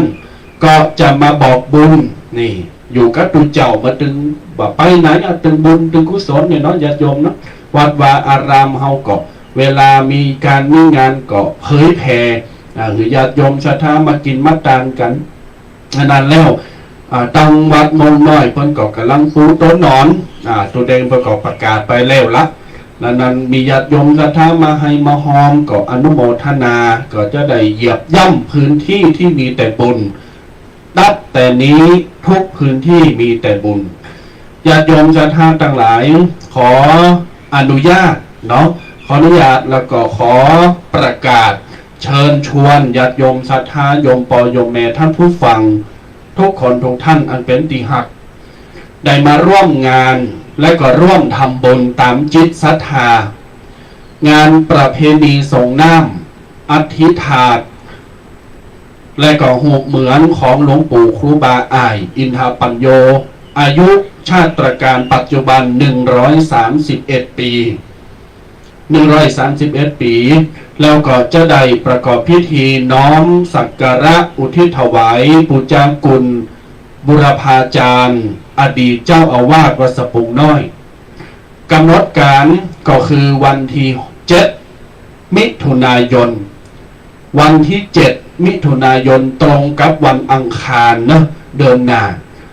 ที่วัดธรรมภาพวัดสะพุงน้อยเนี่ยป่าซางละปูเนื้อโยมเนื้อก็เจิญกันมากินมาทานกันได้ก็จะมีงานประเพณีส่งน้ำทั้งนี้ทั้งนั้นก็จะประกอบพิธี2 ช่วงแรกคือ6 โมงเช้าตังวัดแล้วก็คุณเฒ่าคุณแก่ก็จะได้ทำบุญตักบาตรตรงกับวันศีลวันธรรมขึ้น8 ค่ำเดือนเก่าเหนือขึ้น8 ค่ำเดือนเก่าเหนือนั่นก็จะได้ทำบุญตักบาตรกันก่อนแล้วก็จะได้ตักบาตรอุทิศไปหาบุรพาจารย์อดีตเจ้าอาวาสวัดสะพุงน้อยช่วงที่2ก็จะเป็นเวลา9:35 นาทีอันนี้เป็นประกอบพิธีทางศาสนาครูบาอาจารย์พระสงฆ์พิธีจำนวน30 รูปจำนวน20 รูปพระสงฆ์พิธี20 รูปก็จะได้โปรดเมตตามาเจริญพระพุทธมนต์และมาสวดพุทธมนต์มาติกาอุทิศถวายแด่ครูบาอาจารย์โดยมีพระเดชพระคุณหลวงพ่อท่านเจ้าคณะจังหวัดลำพูนพระเทพรัตนนายกเป็นประธานและพระเดชพระคุณพระราชวิสุทธิยานเจ้าคณะจังหวัดเชียงใหม่ลำพูนแม่ฮ่องสอนวัดป่าดาราพิรมพระรามหลวงแม่ริมเชียงใหม่และก็ครูบาอาจารย์พระเดชพระคุณพระพุทธบาทพิทักษ์เจ้านำอำเภอป่าซางและก็ครูบาอาจารย์หลายรูป 20 รูปเกือบ30ก็จะได้มาปิ่นเก้าปิ่นกันปิ่นตุนเมตตาเจริญพระพุทธมนต์และสวดพุทธมนต์มาติกาปังสุกุลนั้นก็ขอเรียนเจอเมื่อญาติโยมถามว่าภายในงานนี้มีหยังพองภายในงานนี้ก็ตอนเจ้าก็เวลากินตานเด็บร้อยแล้วก็จะมีปาดกองวงแห่ประยุกต์คณะเพชรรุ่งนัตราชคณะเพชรรุ่งนัตราชจะมีแห่ปาดกองวงเนอะแห่ประยุกต์ตั้งแต่8 โมงเช้าจนถึง3 ทุ่มกลางคืนวันค่ำคืนหุงเนอะแล้วก็หลังจากกินข้าวน้ำข้าวต้มเรียบร้อยกินข้าวน้ำข้าวง่ายเรียบร้อยพี่น้องศรัทธาต่างหลายไผ่ติ่มแต่งบรมพิธีก็ปากันมาถวายมาทำบุญมาส่งน้ำปูจาน้ำเขามินสมปล่อยได้สละสลงส่งน้ำอธิษฐานกระดูกแปลเป็นธาตุของครูบาอ้ายวัดสะปงน้อยนี่ก็1 ปีจากอาราธนามาครั้งเดียวนะปกติเปิดโอกาสหรือไพ่พอปีไหนจะอาราธนามาเตือนหนึ่งเนาะงานส่งน้ำหรือญาติโยมศรัทธาไข่มากินมัตตานมารวมพิธีก็8 โมงกึ่งก็ปากันมาถึงวัดสะปงน้อยได้9 โมง 15 9 โมงกึ่ง9 โมงเช้านี่ก็จะได้เริ่มพิธีแล้วเนอะเชิญญาติโยมมากินมัตตานเดียวกันเนอะกินข้าวน้ำข้าวตองโดยมีโฮงทานไผ่ตีจะมาลงมัตตานก็มากินโฮงทานกันนะหรือท่านจะเอาโฮงตานน้ำโฮงตานอาหารไอติมน้ำมันห้อนก็เอาน้ำไอติมกับเข่ากับปลาเอามาหอมเนอะไผ่จะเอาแปลงโฮงทานมาเอามาได้เนอะญาติโยมเนอะตอนนี้มี16 โฮงทานละมีสถานในบ้านและที่ได้ประกาศไปมี16 โฮงทานละแล้วก็กินข้าวตองแล้วก็จะแข่งกองหลงแข่งกองหลงแบบโอเพ่นกองหลงล้านนาเนาะ3 ปีละบ่มีปีนี้ก็จะแข่งกองหลงในที่ประชุมก็โอเพ่นเลยหน้าตั้งเป่าไว้30 แก่นก็ตั้งแต่กินข้าวตอนจนถึงกลางคืนจะได้แข่งกองหลงไปนั่งแล้วก็ขอเชิญญาติโยมศรัทธาสาธุชนมากินมัตตานเนอะและก็ภายในงานหลังจากเรียบร้อยแล้วป๊อบจะมีการทำบุญตอดผ้าป่าแหมนะมีการทำบุญตอดผ้าป่าในการทำบุญตอดผ้าป่านี้ก็ได้รับความเมตตาอนุเคราะห์จากคุณป๋าเกรียงศักดิ์คุณแม่รมณีลิ้นดิษพรตำนักจามเทวีศรีสุริโยไทยเรือนทิพย์ทันปวารณาตั้งแต่ข่าวแด้วเราก็ได้แจ้งว่าจะถวายจะทำบุญตอดผ้าป่าในงานประเพณีส่งน้ำดังนั้นก็เชิญญาติโยมศรัทธามากินมัตตานด้วยกันเนอะดังนั้นแล้วตั้งแต่6 โมงเจ้าจนถึง3 ทุ่ม 4 ทุ่มที่วัดสะปงน้อยจะมงงานสันเล่าป่ามาเนอะประกาศแจ้งกับตังจริงใหม่ตังละปูนว่าอยู่ที่ไหนท่านใดที่อยากจะมาปากันมาให้พองเนอะมาพอบานเมืองตังป่าช้างละปูนให้พองมาพอมงน้อยมาพอสะปงน้อยมากินมัตตานด้วยกันเนอะญาติโยมเนอะขอเจริญพรญาติโยมศรัทธาปากันมาทั้งนี้ทั้งนั้นในงานเนี้ยตมามภาพก็เลยจะถือโอกาสประชาสัมพันธ์บอกบุญขอเชิญญาติโยมท่านผู้ใจบุญได้รวมกินยอดตาลท่านใดตีเมตตาจะรวมทำบุญเป็นเจ้าภาพสังฆทานชุดละ500 บาทชุดละ500 บาทส่วนผ้าปังสุกุลที่อุทิศถวายครูบาอาจารย์ผืนละ100 บาทผืนละ100 บาททานญาติโยมศรัทธาจะให้หอมร่วมทำบุญบริจาคทั่วไป100 200 10 30ตามจิตศรัทธาก็ได้บังคับเดินญาติโยมเนอะแล้วแต่ญาติโยมศรัทธาเลยเนอะแต่ว่าถ้าเป็นเจ้าภาพสังฆทานเนี่ยญาติโยมก็บอกว่าโยมแม่โยมพ่อหรือจื่อหยังโยมปีจะหาเป็นเจ้าภาพสังฆทานชุดละ500 บาทก็เจริญปอนแจ้งเข้ามาได้500 บาท700 บาท 1,000 บาทหรือจะสมทบต้นผ้าป่าก็ได้เนื่องญาติโยมเนื่องต้นผ้าป่านี้ตั้งกันนดว่า2,565 ต้นต้นละ194 บาทถามว่า194มาจากไหน194เป็นเลขที่วัดสะปงน้อย194เลขที่วัดสะปงน้อยตั้งไว้2,565 กองใหญ่ ประธานใหญ่ก็โยมแม่รมณีลิมดิสพรตำนักจามเทวีก็จะได้มาเป็นประธานถอดแล้วก็บอกบุญกับญาติโยมศรัทธาสาธุชนทุกคนทุกท่านมากินมัตตาลโดยกันหรือพระจะเอาหงตาลมามันห้อนก็เอาน้ำยิ้มน้ำดื่มน้ำเปล่าน้ำหวานมาเนอะญาติโยมเนอะบักคัดศรัทธาก็โทรศัพท์มาได้โทรศัพท์มาได้หรือจะตักไตจ๋ามาหน้าไม้ก็ได้หน้าไม้ก็0826112245อดีสายหน้าไม้0826112245แต่ถ้าญาติโยมจะโทรศัพท์ส่วนตัวติดต่อตมาภาพตุเคสปุมน้อยเนี่ยตุปีเคทันเคเนี่ยโดยตรงปิ้นเจ้าภาพสังลงทำบุญกันแล้วแต่จิตศรัทธาจะมากินมาตานก็จดเบอร์ตูเนอร์จดเบอร์ตมาภาพเนอร์063-756-1681อันนี้เบอร์ส่วนตัวก็โทรมาได้ตั้งหลังไม่เนอะญาติโยมเนอะเพราะนั้นแล้วในกรณีนี้เบื้องต้นเนาะก็ถือโอกาสบอกย้ำซ้ำทวนคือการญาติโยมศรัทธาไผดีมีจิตมีใจจะมากินมาตานมารวมทำบุญหรือว่าบ่ได้มาก็จะถวายปัจจัยมาฝากน้ำปัจจัยฝากน้ำดื่มถวายอาหารเพลพระเจ้าพระสงฆ์ปูจานำสุ่มปล่อยปูจาผ่าปังสุกุล100 บาทปูจาสัง500 700 1 ปันหรือว่ารวมทำบุญตุนผ้าป่า194กองละ194จะเอากอง2กองกี่กองก็ได้ก็โทรมาเนอะญาติโยมเนอะหรือจะมาลงทำบุญบอกโหตีหูตังก็โทรศัพท์ตามตังได้ก็จะยินดีต้อนรับเศรษฐีใจบุญนายทุนใจดีขหบดีสาธุชนคนดีทุกคนทุกท่านยินดีต้อนรับเข้าสู่อ้อมใจอ้อมอกแหล่งน้ำทิพย์แหล่งน้ำใจชุ่มเย็นวัดสักปุ๋งน้อยอำเภอป่าซางจังหวัดลำพูนย่ำกำหนดการคือ7 มิถุนายนวันอังคารจดปฏิทินไว้เลยเนอะเขียนไว้เลยวันอังคาร7 มิถุนายน2565เริ่มพิธี9 โมงปิ้นตุ่นไปเริ่มพิธี9 โมงปิ้นตุ่นไปเนอะญาติโยมเนอะเอาละ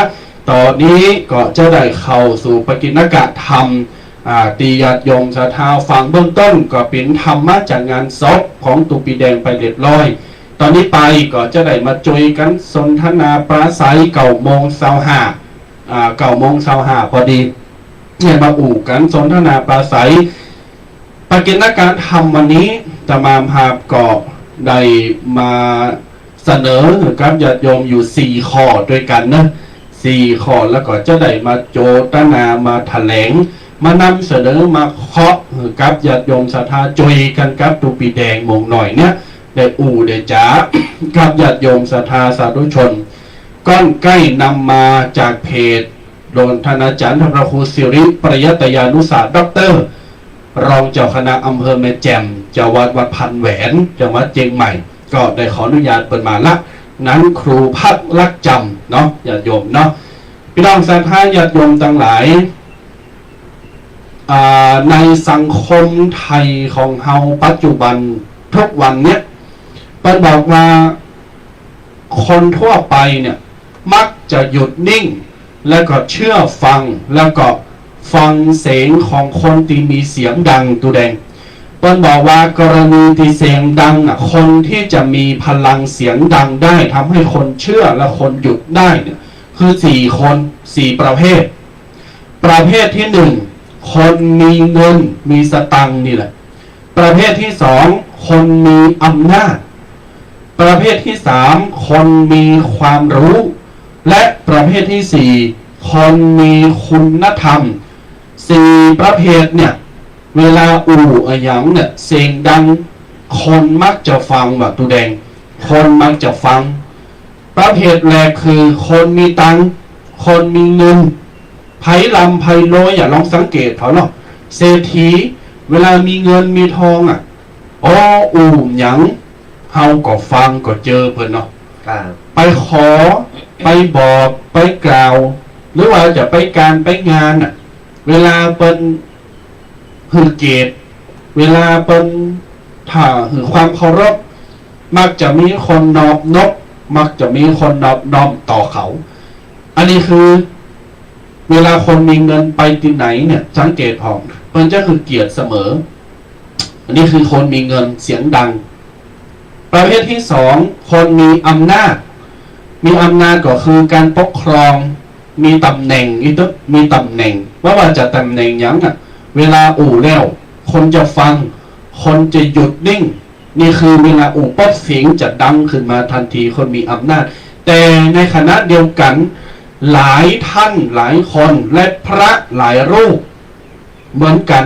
ก็ใช้อำนาจใช้เสียงดังใช้พลังแห่งอำนาจแห่งยศถาบรรดาศักดิ์ตำแหน่งเนี่ยไม่ถูกที่ทำดีไม่ถูกทางตัวก็หมายความว่าเบ่งอวดหู้อวดว่าโตเก่าใหญ่ฉันกูมีตำแหน่งจะอั้นตำแหน่งจะอี้หัวโคนกูใหญ่ไผเกาะบะเตากูอันนี้เป็นห้องว่าหลงระเริงในอำนาจเนาะตัวแดงเนาะ ใช่ค หล รับ งระเริงในอำนาจบ่ายศบ่ายาง บายศบายาง อย่างแต่เจ้าบอกไปแล้วไง อืม คือว่าคนเราเวลาเป็นมนุษย์ไปแล้วเนี่ย คือจะไปหลงลาภยศสรรเสริญหลงอำนาจโตเก่า ครับ คือคนเรา อำนาจของโมเนี่ยมันแค่ของประเดี๋ยวประดาวคือของโชว์ข่าว เพราะมันอยู่ก็เอาแบบเมินหรอก ครับ พอแค่ปลดเกษตรไปปุ๊บมันคือมันก็จบมันก็เป็นคนธรรมดาสามัญในระหว่างที่เรามีอำนาจเนี่ยเราพยายามอย่าจะไปหลงเกินไป เวลาหลงเกินไปแล้วเวลาเราหมดอำนาจขึ้นมาปุ๊บเนี่ยเราก็พิษอย่างก็คนธรรมดาสามัญก็เราทำดีไว้มันก็เสมอโตก็เราทำบดีไว้เนี่ยเวลาตกหมดอำนาจไปแล้วเราจะหู้ซึกว่าเป็นยังไงเพราะว่าเราได้ไปทำไปบอกไปได้ไปทำได้ไป ครับ เย็บเป็นไว้แล้ว แล้วสุดท้ายมาเนี่ยคนเรามันแบบมันแน่นอนอ่ะอำนาจมันมีแค่โชว์ข้างโชว์ข่าว ครับ มันว่าใจว่าเป็นถาวรตายไปก็ติดอำนาจบาดใหญ่ไปเลย มันก็ เออ ว่าใจตายไปก็คนธรรมดาสามารถประกอบไปเผาไปโยเหมือนกัน คือมันคนเฮาจะไปหลงละเลงเกินไปแค่โหโขนแค่หน้ากากแค่ที่ ครับ คนเอามาโสมไว้หือในระหว่างแค่โชว์ข้างโชว์ข่าวตัวอันเอง ครับครูบาอาจารย์ท่านบอกว่ายศและลาภหาไปไม่ได้แน่ เว้นเสียแต่ต้นทุนบุญกุศล ประพฤติดีประพฤติร้าย ก็ตัวตน หลอกให้คนอื่นเขาจะเข้าตัวดังนั้นญาติโยมจะท่านทั้งหลายยศทาบรรดาศักดิ์อำนาจเนี่ยบางคนหลงเหมือนผู้แดงวาเนี่ยบางคนหลงละเลงโอ้กูเป็นกำนันวะกูเป็นนายกเทศบาลวะกูเป็นปลงบ้านกูเป็นผู้จอยปลงบ้านกูเป็นสารวัตรกำนันถ้าฝ่ายตุเจ้าก็กูเป็นเจ้าอาวาสกูเป็นตุโลงกูเป็นเจ้าวัดกูเป็นรองเจ้าอาวาสกูเป็นผู้จอยเจ้าอาวาสกูเป็นเลขาเจ้าอาวาสกูเป็นเจ้าคณะนั่นเจ้าคณะนี่จุดกูโอ้จะอั้นจะอีสานหลับปัดญาติโยมจะท่าอันนี้มันนักให้บาดาญาติโยมอุเบกขาปล่อยวางให้ผ่องวางให้ผ่องจะไปยึดไปถือมันหลับไปเป็นบางทีเนี่ยลองสังเกตพอหรือว่าไปถามพอด้วยไปที่ไหนเนี่ยจริงอยู่ที่เป็นไหวจริงอยู่ที่เป็นทำความเคารพแต่เป็นทำความเคารพพร้อมอย่างบางคนทำตัวไม่น่ากราบไหว้ไม่น่าเคารพแต่เป็นเคารพด้วยตำแหน่งหน้าที่การงาน แต่ตัวตนอัตตาที่แท้จริงของคนนั้นน่ะที่เอาตำแหน่งเอาหัวโคนมาใส่ทำตัวไม่น่าเคารพเปิ้นบัจใจไหวโตนะเปิ้นไหวตำแหน่งเปิ้นไหวอำนาจที่ตัวมีอย่างครูบาอาจารย์เปิ้นว่าบ้านับตุเจ้าคือนับผ่าเหลิงบ้าไหวตุเจ้าก็ไหวผ่าเหลิงบ้านับถือต่อเฟิงก็นับถือเก่าไม่ญาติโยมศรัทธาครูบาอาจารย์ตุเจ้าบางตุนก็เหมือนกันอันนี้เฮาก็ไม่ได้พาดพิงเนาะแต่โดยกระแสสังคมแล้วก็โดยที่เฮาหันกันมามันหลักมันหลายหลับไปลงแล้วเลยเจ้าคณะนั้นเจ้าคณะนี้โอ้ยศทาบรรดาศักดิ์เอาวางลงให้ผ่องเวลาไปหันไปนี่บ่ต้องเอาพัดยศไปตัว ไม่ต้องแบกเอาตำแหน่งไปโดยรู้จักความเป็นอิสระเสียบ้างรู้จักความเบาเสียบ้างบางคนโอ้ไปแผ่วหันแผ่วนี่กูเป็นเจ้านั่งเจ้านี่คนจะต้องนั่งทัดกูดังหน้ากูบ่ได้จะอั้นจะอีวางลงให้พอมันอิดแล้วก็ไม่นักญาติโยมจะท่าต่างหลายอันนี้ประคนประเภทที่มีเสียงดังก็คือประเภทที่สองคนมีอำนาจต่อไปประเภทที่สามคนมีวิชาความรู้ดูแลคนมีวิชาความรู้มีประสบการณ์ชีวิตปราชญ์ราชบัณฑิตคนมักจะให้เกียรติอันนี้สมควรจะกราบไหว้เวลาเปิดอู่ที่ไหนอย่างนักการเมืองเวลาเปิดหาเสียงเปิดมีความหู้ความสามารถเปิดกดแถลงนโยบายจะอันจะอีพระสงฆ์องค์เนรเวลาเปิดไปเตะไปประชาสัมพันธ์บอกบุญกั้มเดียวก็ดึงแล้วหรือเวลาเปิดไปเตะไปบรรยายทำให้คนเจอได้พร้อมอย่างเพราะเขาใช้ความรู้ของเขาเนี่ยเวลาพูดปุ๊บเสียงเขาจะดังพอเสียงดังปุ๊บคนฟังจะเชื่อพูดให้ดังฟังแล้วเชื่อนั่นญาติโยมไผตีปิ้นปอครูปิ้นแม่ครูหรือว่าปิ้นปอปิ้นแม่ตีสอนลูกสอนหลานหือห่างเหล่ายามใจว่าลูกจะไปสูบบุหรี่จะไปกินเหล้าแต่ปอมันกินบึกดีกว่าตาลูกก็จะไปเอาโผหลายคุณแต่เมมันปุดโทสุมาเดชงคุณสังคุณสุมาไม่ได้วาภัยนะแต่มันเป็นแก้สังคมไทยดังนั้นสอนตัวเราให้ได้ให้เป็นให้เห็นเสียก่อนถ้าสมมติว่าเฮาทำบัดดีขึ้นมาอย่าไปบอกคนอื่นคือทำดีมันก็มีผลโตเฮา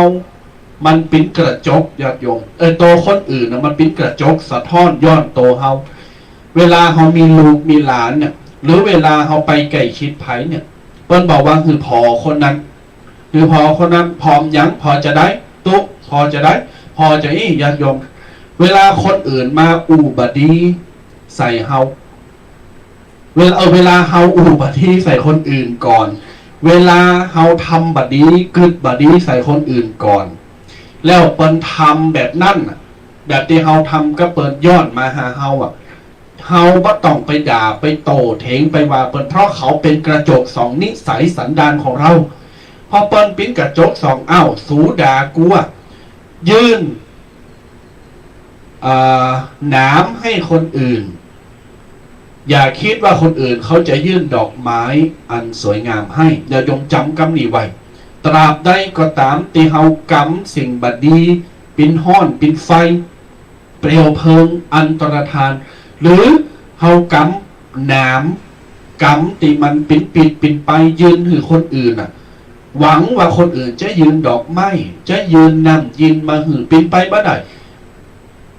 กัลยาณการีกัลยาณังปาปากรีจะปาปกังทำดีได้ดีทำชั่วพูดชั่วคิดชั่วก็ได้พูดชั่วทำชั่วดีชั่วตอบเข้ามาเขาปิดกระจกนี่คือดังนั้นข้อที่สามนี่คือสำคัญเหมือนกันนะคนจะมีความหูมีความสามารถเป็นปราชญ์เวลาเป็นอู่ยังน่าเชื่อถือน่าเคารพข้อที่สี่ญาติโยมศรัทธาต่างหลายคนมีคุณธรรมมีศีลธรรมคนมีคุณธรรมมีศีลธรรมเวลาอู่หยังโดยเฉพาะพระสงฆ์โดยเฉพาะผู้นำโดยเฉพาะผู้ที่เป็นเสาหลักเนี่ยเนาะเวลาอู่ทัศนคติเวลาแสดงความคิดหรือความหยังต่างๆคนมักจะเชื่อคนมักจะฟังแต่ต้องการกระทำจะต้องคือปัญหาตัวว่าเฮามีคุณธรรมเนอะเฮามีศีลธรรมเนอะแต่การบางคนน่ะตัวมีแดงเนาะก็บางคนในสังคมปัจจุบันว่าต้องเก่าไปทำบัดดีสมมติว่ายกตัวอย่างบัดนั้นอันนี้อาจจะบะหมี่ก็เป็นไปได้ยกตัวอย่างว่าเป็นปออาจารย์เนี่ยหรือว่าเป็นผู้จารย์วัด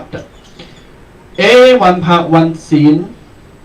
มาหับศีลมาไหวพระโสดมนต์ปิ้นทาไปเนี่ยแต่พอตก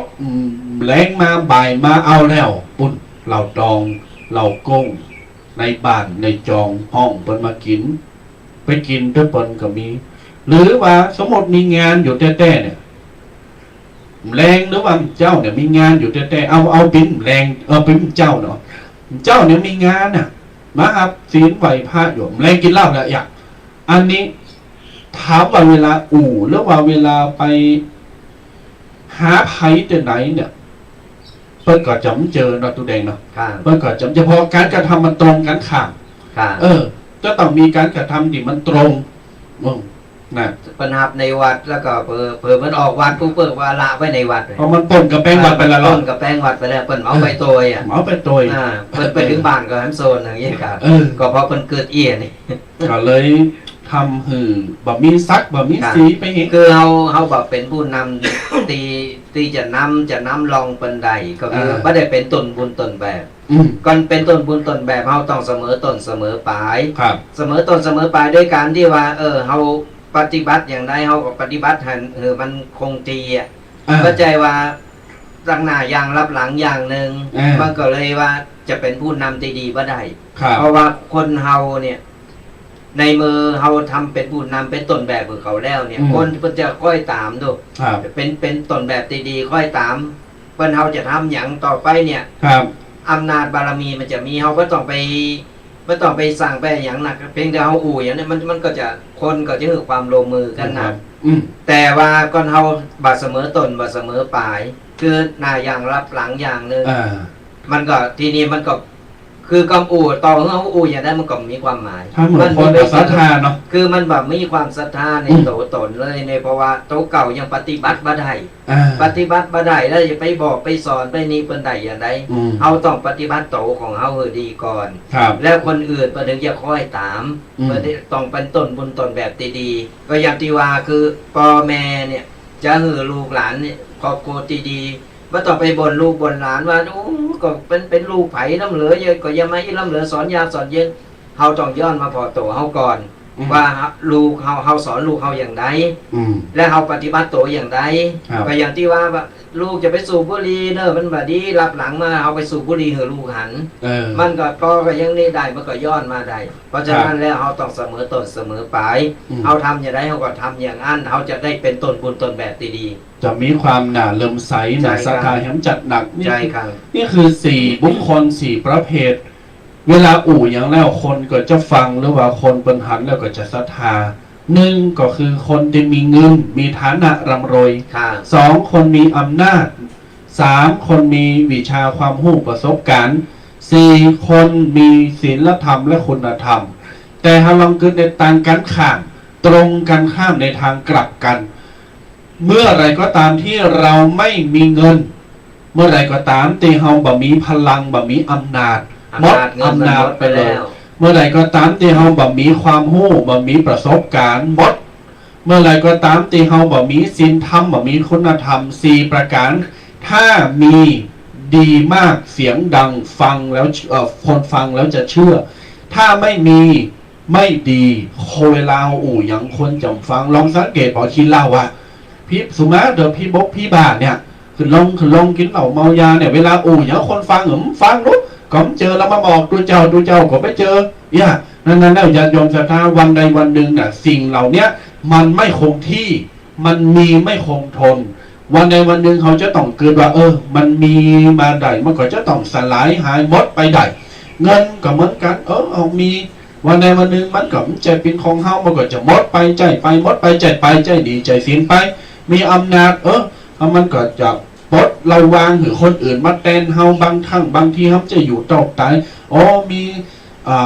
ความรู้ความสามารถถ้าเฮามีความรู้ความสามารถมีประสบการณ์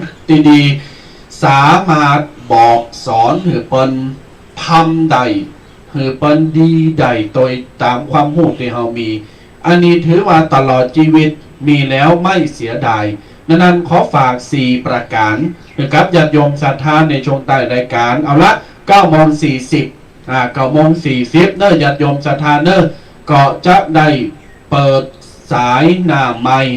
จะเปิดสายหน้าไมค์ให้กับญาติโยมศรัทธาท่านสาธุชนทุกคนทุกท่านได้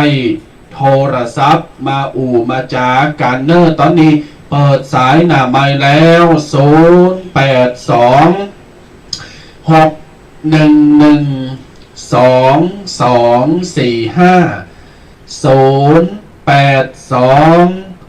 611 โ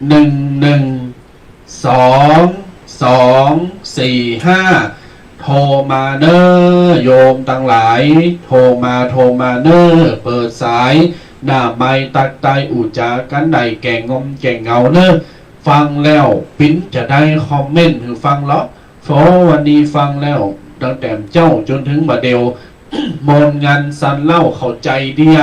แล้วก็อากาศปิ้นจะได้ฝุ่นตกกะฮ้อนนะหนาววะกำลังลุกกำลังกินข้าววะว่าจะดีกินข้าวตอนนะหรือว่าจะไปหันไปนี่ยังต่างๆวันยศรายวันไปแอวกับลูกเต่ายังขอโทรศัพท์เข้ามา0826112245โทรมาเนอโยมปอดโยมแม่ต่างหลายเนอ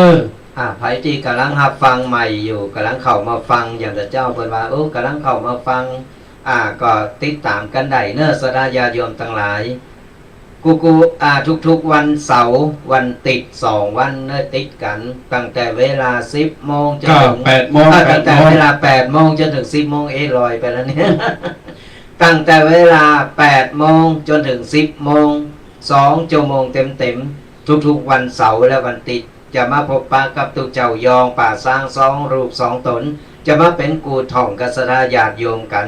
จะเอาสาระดีๆหรือว่าปกิณกะต่างๆเนี่ยมาเล่าสู่สดาญาติโยมฟังกันฟังแล้วติดอกติดใจหรือว่าอยากใครฟังต่อก็ย้อนฟังได้ทาง Facebook หรือว่าทางช่อง YouTube นี่หลายช่องทางตีรายการของเราหรือว่าตามกลุ่มต่างๆตอนนี้แชร์กลุ่มไปประมาณ30 กว่ากลุ่มก็สามารถค้นหรือว่าไปพอติดตามกันได้ย้อนหลังกันได้เนอะสดาญาติโยมทั้งหลาย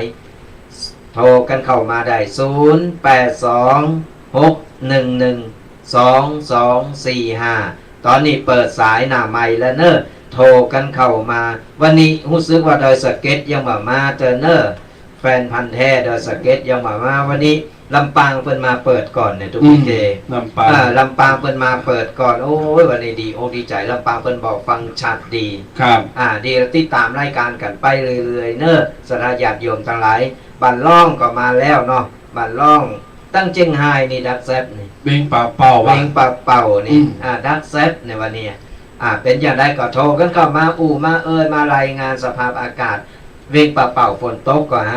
จะคืนหรือว่าตกบะโทฟ้าอย่างได้ก็มารายงานกันได้หรือว่าสถานที่ต่างๆหรือว่าเหมือนกันหมดอย่างที่บอกสถานญาติโยมทั้งหลายตอนนี้พายุมันเข้าเนอะตั้งแต่วันที่6จนถึงวันที่12นี่คือระวังเนอะระวังโตเกมเนอะเกมโตกันไว้แต่กันตกอย่างจะคืนนี่ก็โมนนะมันรับโมน เลยว่าได้ไปบินทบาทสกรรมแต่ไปโปรดญาติโยมสกรรมก่อนเป็นอย่างนอกสถานญาติโยมเป็นการว่าผ่อนคลายได้พักผ่อนกันพองก็ตอนเจ้ารับสบายฝนตกเย็นอากาศเย็นสบายดีตอนนี้ก็อากาศครึ้มๆอยู่แต่ก็ลำไรบ่ถึงก็ฮ้อนหนักก็ดีอากาศอย่างนี้เนาะเหมาะกับคนที่เป็นเหตุงานกันอยู่ที่กำลังไปเก็บพักเก็บไม้หรือว่าทำงานต่างๆนานาก็ตามกิจวัตรประจำวันของแต่ละคนแล้วก็ฟังธรรมะฟังวิทยุกันไปตัวไปจังใดก็สปายวิทยุไปเอาไปกูเป็นกีมกันไปฟังละโมนฟังตู้เจ้าเป็นหลายรูปหลายตนเนี่ยโมนได้ธรรมะตัวได้บุญแล้วก็โมนบ้างงอมดีก็โทรกันเข้ามาได้เนอะ0826112245โทรกันเข้ามาเนอะญาติโยมศรัทธาสาธุชนทั้งหลายคณะติรอสายนำไม้จากญาติโยมก็จะได้อู่จ้ากันไปปกิณการทำและเป็นเห็นหูกันไปเนาะมีหยังก็เอามานำเสนอสิ่งดีๆเป็นลักที่ญาติโยมจะเอาไปทำเอาไปปฏิบัติถึงมันคัดเก่าในจิตในใจยิ่งสังคมประเดี๋ยวในญาติโยมศรัทธาอย่างที่ตมาภาพแล้วก็บอกไปตั้งแต่เสาร์อาทิตย์ที่แล้วก็ครูบาอาจารย์ได้อู่ไปโดยเหตุการณ์สถานการณ์ปัจจุบันที่มันเกิดขึ้นใหม่ๆสดๆแผลยังไม่แห้งลุกลามไปแถวนั้นแถวนี้ญาติโยมหลวงพี่กอตอ อันนี้เป็นประเด็นอย่างนักเลยทำให้วงการคณะสงฆ์ทั่วสังคมณฑลทั่วปริมณฑลเนี่ยสั่นสะเทือนทั้งวงการดังนั้นอยากจะบอกกับญาติโยมว่าเป็นปัจเจกบุคคลจะไปเมารวมป๋าตายตัวเดียวมันจะเนาตึงของแต่ทางนี้ทางนั้นจะต้องเอาป๋าที่อยู่ในของมาพอมาดมก่อนว่าต้นไหนยังบ้านเนาตัวต้นไหนยังดีอยู่ต้นไหนยังมีชีวิตชีวาที่งดงามอยู่ก็เอาไปปล่อยกลับสู่ธรรมชาติหรือให้เขาใช้ชีวิตอย่างบริสุทธิ์ตามเดิมแต่ต้นไหนที่มันเนาที่มันจะตายแล้วหรือว่ามันมีกลิ่นเหม็นแล้วก็กำจัดไปนั้นญาติโยมท่าทั้งหลายกรณีนี้ตมาพา บอกอยู่เสมอว่าอย่างที่ผ่านมาก็เห็นญาติโยมศรัทธาติดตามหับชมหับฟังกันหนักก็เดียวก่อนจะได้มาอู่ถึงประเด็นนี้เนาะเจริญปอนมันประกาศเจ้าแดงมาแล้วตัวปีเคเอาเนี่ยอยู่ห้างโป่งเนาะ เอาฝุ่นมันตกเขาก็ร้องละเพิ่นไว้บ่ได้งอมกะอยากปีแดงเนี่ยโป่งดูหน่อยสิโยมแม่ฟังแล้ววันนี้พินจะได้พองแม่ฟังวันนี้แม่อยู่จังไหนเท่เนาะอยู่ไปยังไงกะแม่อยู่จังไหนอ๋อแม่ดีแม่เคยตามกระถิ่นก็เปิดแล้วแม่นละเขาแต่งเซลบ้างนะกะ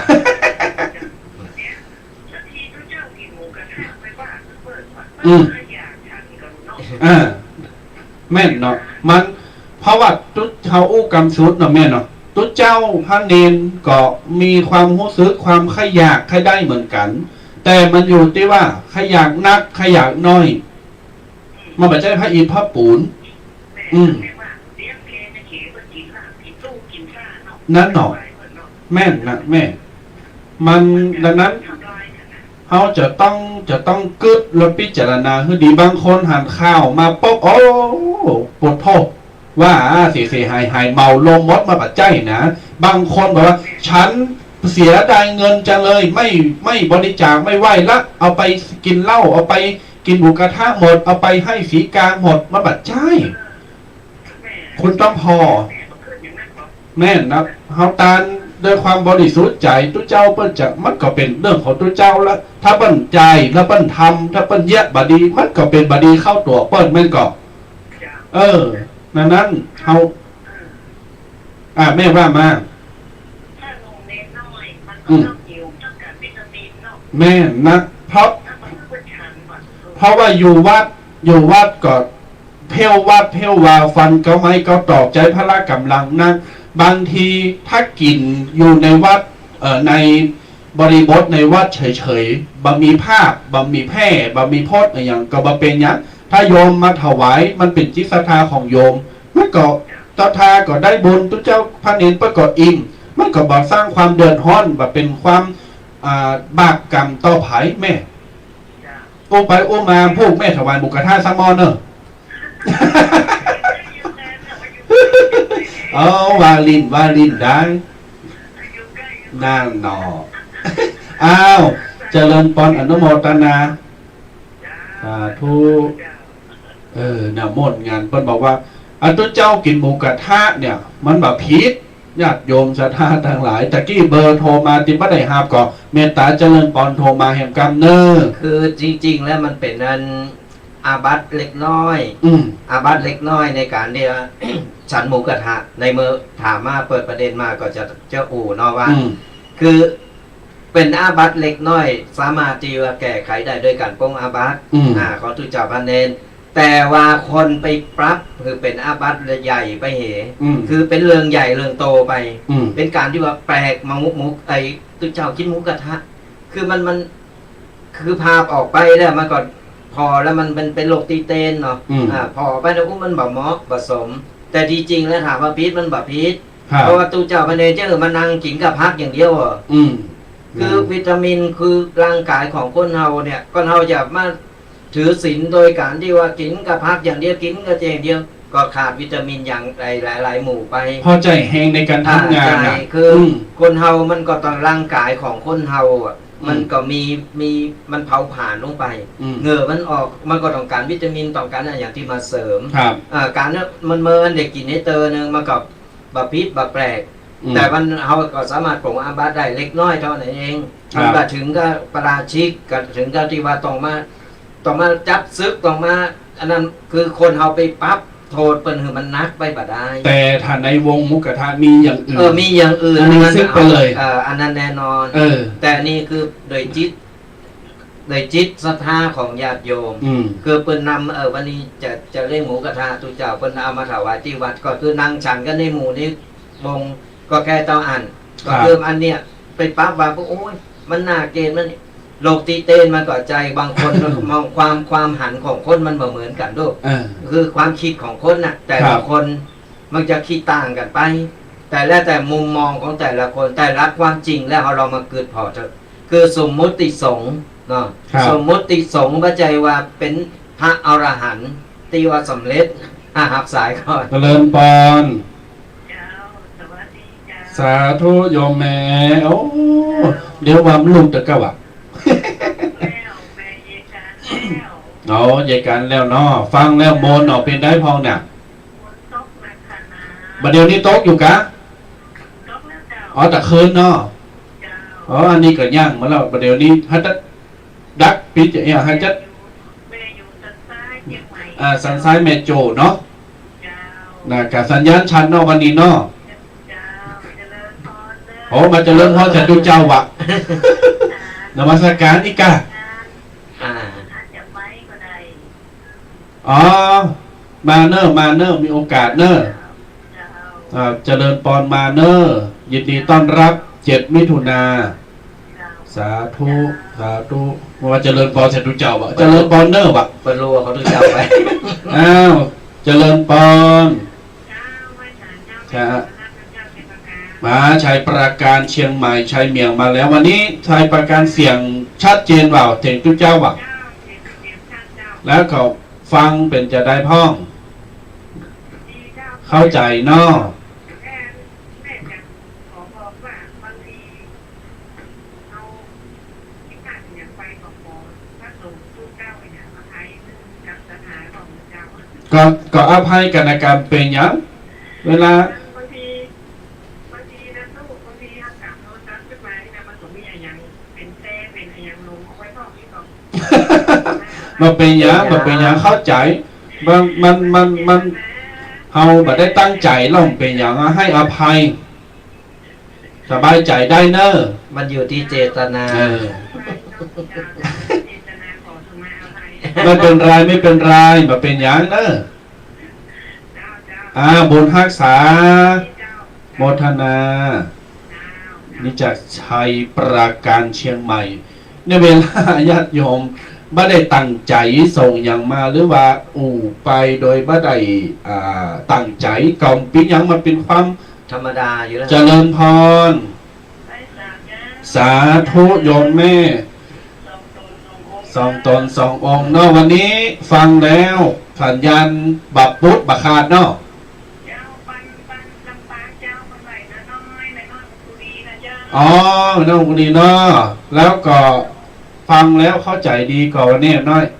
เข้าใจดีเจ้า ใจดีเนาะ เข้าใจดีแท้เจ้า ม่วนอกม่วนใจเนาะฝนตกกันนะปุ้น ปะโต๊ะเจ้า ฮะตะคืนบะหมี่กะ ไรกะเจ้า ตะคืนบะหมี่เนาะ เอาตะเพื่อนกับคนนี้ อ๋อเอาเดี๋ยวว่าตกปอควายว่าบะเป็นหยังวันนี้เดี๋ยวจะไล่ให้มันไปปุ้นนะเนาะ เจ้าไรมาเถอะ มันฮอตนะไปแต่ เจ้า กี่เข้าไงแล้วเนาะ เจ้า นี่ละอยู่กับตุกับภาคกับวัดกับวาธรรมะธรรมโมไปเนอะ เจ้าฟังกับแต่เจ้าตะเพื่อนกับฟัง เนาะดีละฟังกุตนกุองค์ทุกรายการทุกวันไปเลย เจ้าฟังทุกคน บุญรักษาเนอะ เจ้า เจริญปอนเอาละ9:56อีก4 นาทีปิดสายหน้าไมค์เราจะได้สรุปยอดแล้วก็ปันปอนหือกับญาติโยมศรัทธาสาธุชนแหม4 นาที3 นาทีต่อไปนี้เนอะ ขอบอกขอบใจขอบคุณขอบน้ำใจญาติโยมตั้งแต่โทรมาตัดเจ้าจนถึงปัจจุบันและก็ที่ผ่านมา ขอบุญรักษาเนอญาติโยมเนอเอ้าต่อไปก็ปันปอนต่อไปครับปอนเนอ ขออนุโมทนาบุญกัสนาญาติโยมจุกุจุกคนเนอะใครที่พอทั้ง Facebook ก็กดไลค์กดแชร์กันไปเป็นการแชร์ธรรมะไปในโตได้บุญได้กุศลได้โตยสุดท้ายนี้ก็ขออวยพรกัสนาญาติโยมจุกุจุกคนตีสดับรับฟังอยู่ในรายการอยู่ทุกๆรายการหรือรายการนี้ก็ตามก็ขอจุกุจุกคนจงอยู่เย็นเป็นสุขมั่งมีสีสุขอายุมันขวัญยืนมีโจกมีใจคือบุญปกปักรักษาคุ้มครองกันกูผู้กูคนเนอ ก่อนแต่จะปันปอนสุดท้ายไปลืมเนย้ำ7 มิถุนา7 มิถุนาเดินหน้า9 โมงขอเชิญญาติโยมมากินมัตตานงานประเพณีส่งน้ำวัดสะปุงน้อยอำเภอป่าซางจังหวัดลำพูนวัดตามาภาพเนอจะเอาวัดสะปุงน้อยพี่น้องศรัทธาจะให้จะหอมจะลมทำบุญสังฆทานโฮงทานผ้าป่าผ้าปังสุกุลก็โทรมาได้อุจากันได้ย้ำเนอสังฆทานชุดละ500 บาทและ 1,000 บาทหรือจะลงทำบุญทั่วไปตามจิตศรัทธาก็ได้ผ้าป่ากองละ194 กองจำนวน 2,565 กองแล้วก็ผ้าปังสุกุลอุทิศถวายครูบาอาจารย์พื้นละ100 บาทหรือญาติโยมจะให้หอมทั่วไปตามจิตศรัทธาก็ให้หอมใดมาร่วมทำบุญใดและรวมทำบุญโฮงทานอาหารเครื่องดื่มอย่างต่างๆใดเบอร์ตมาพาตุปิเคสปุงน้อยเบอร์นี้063-756-1681 ขอบุญบารมีรักษาเทวดาคุ้มครองอายุวันโนสุขังปะลา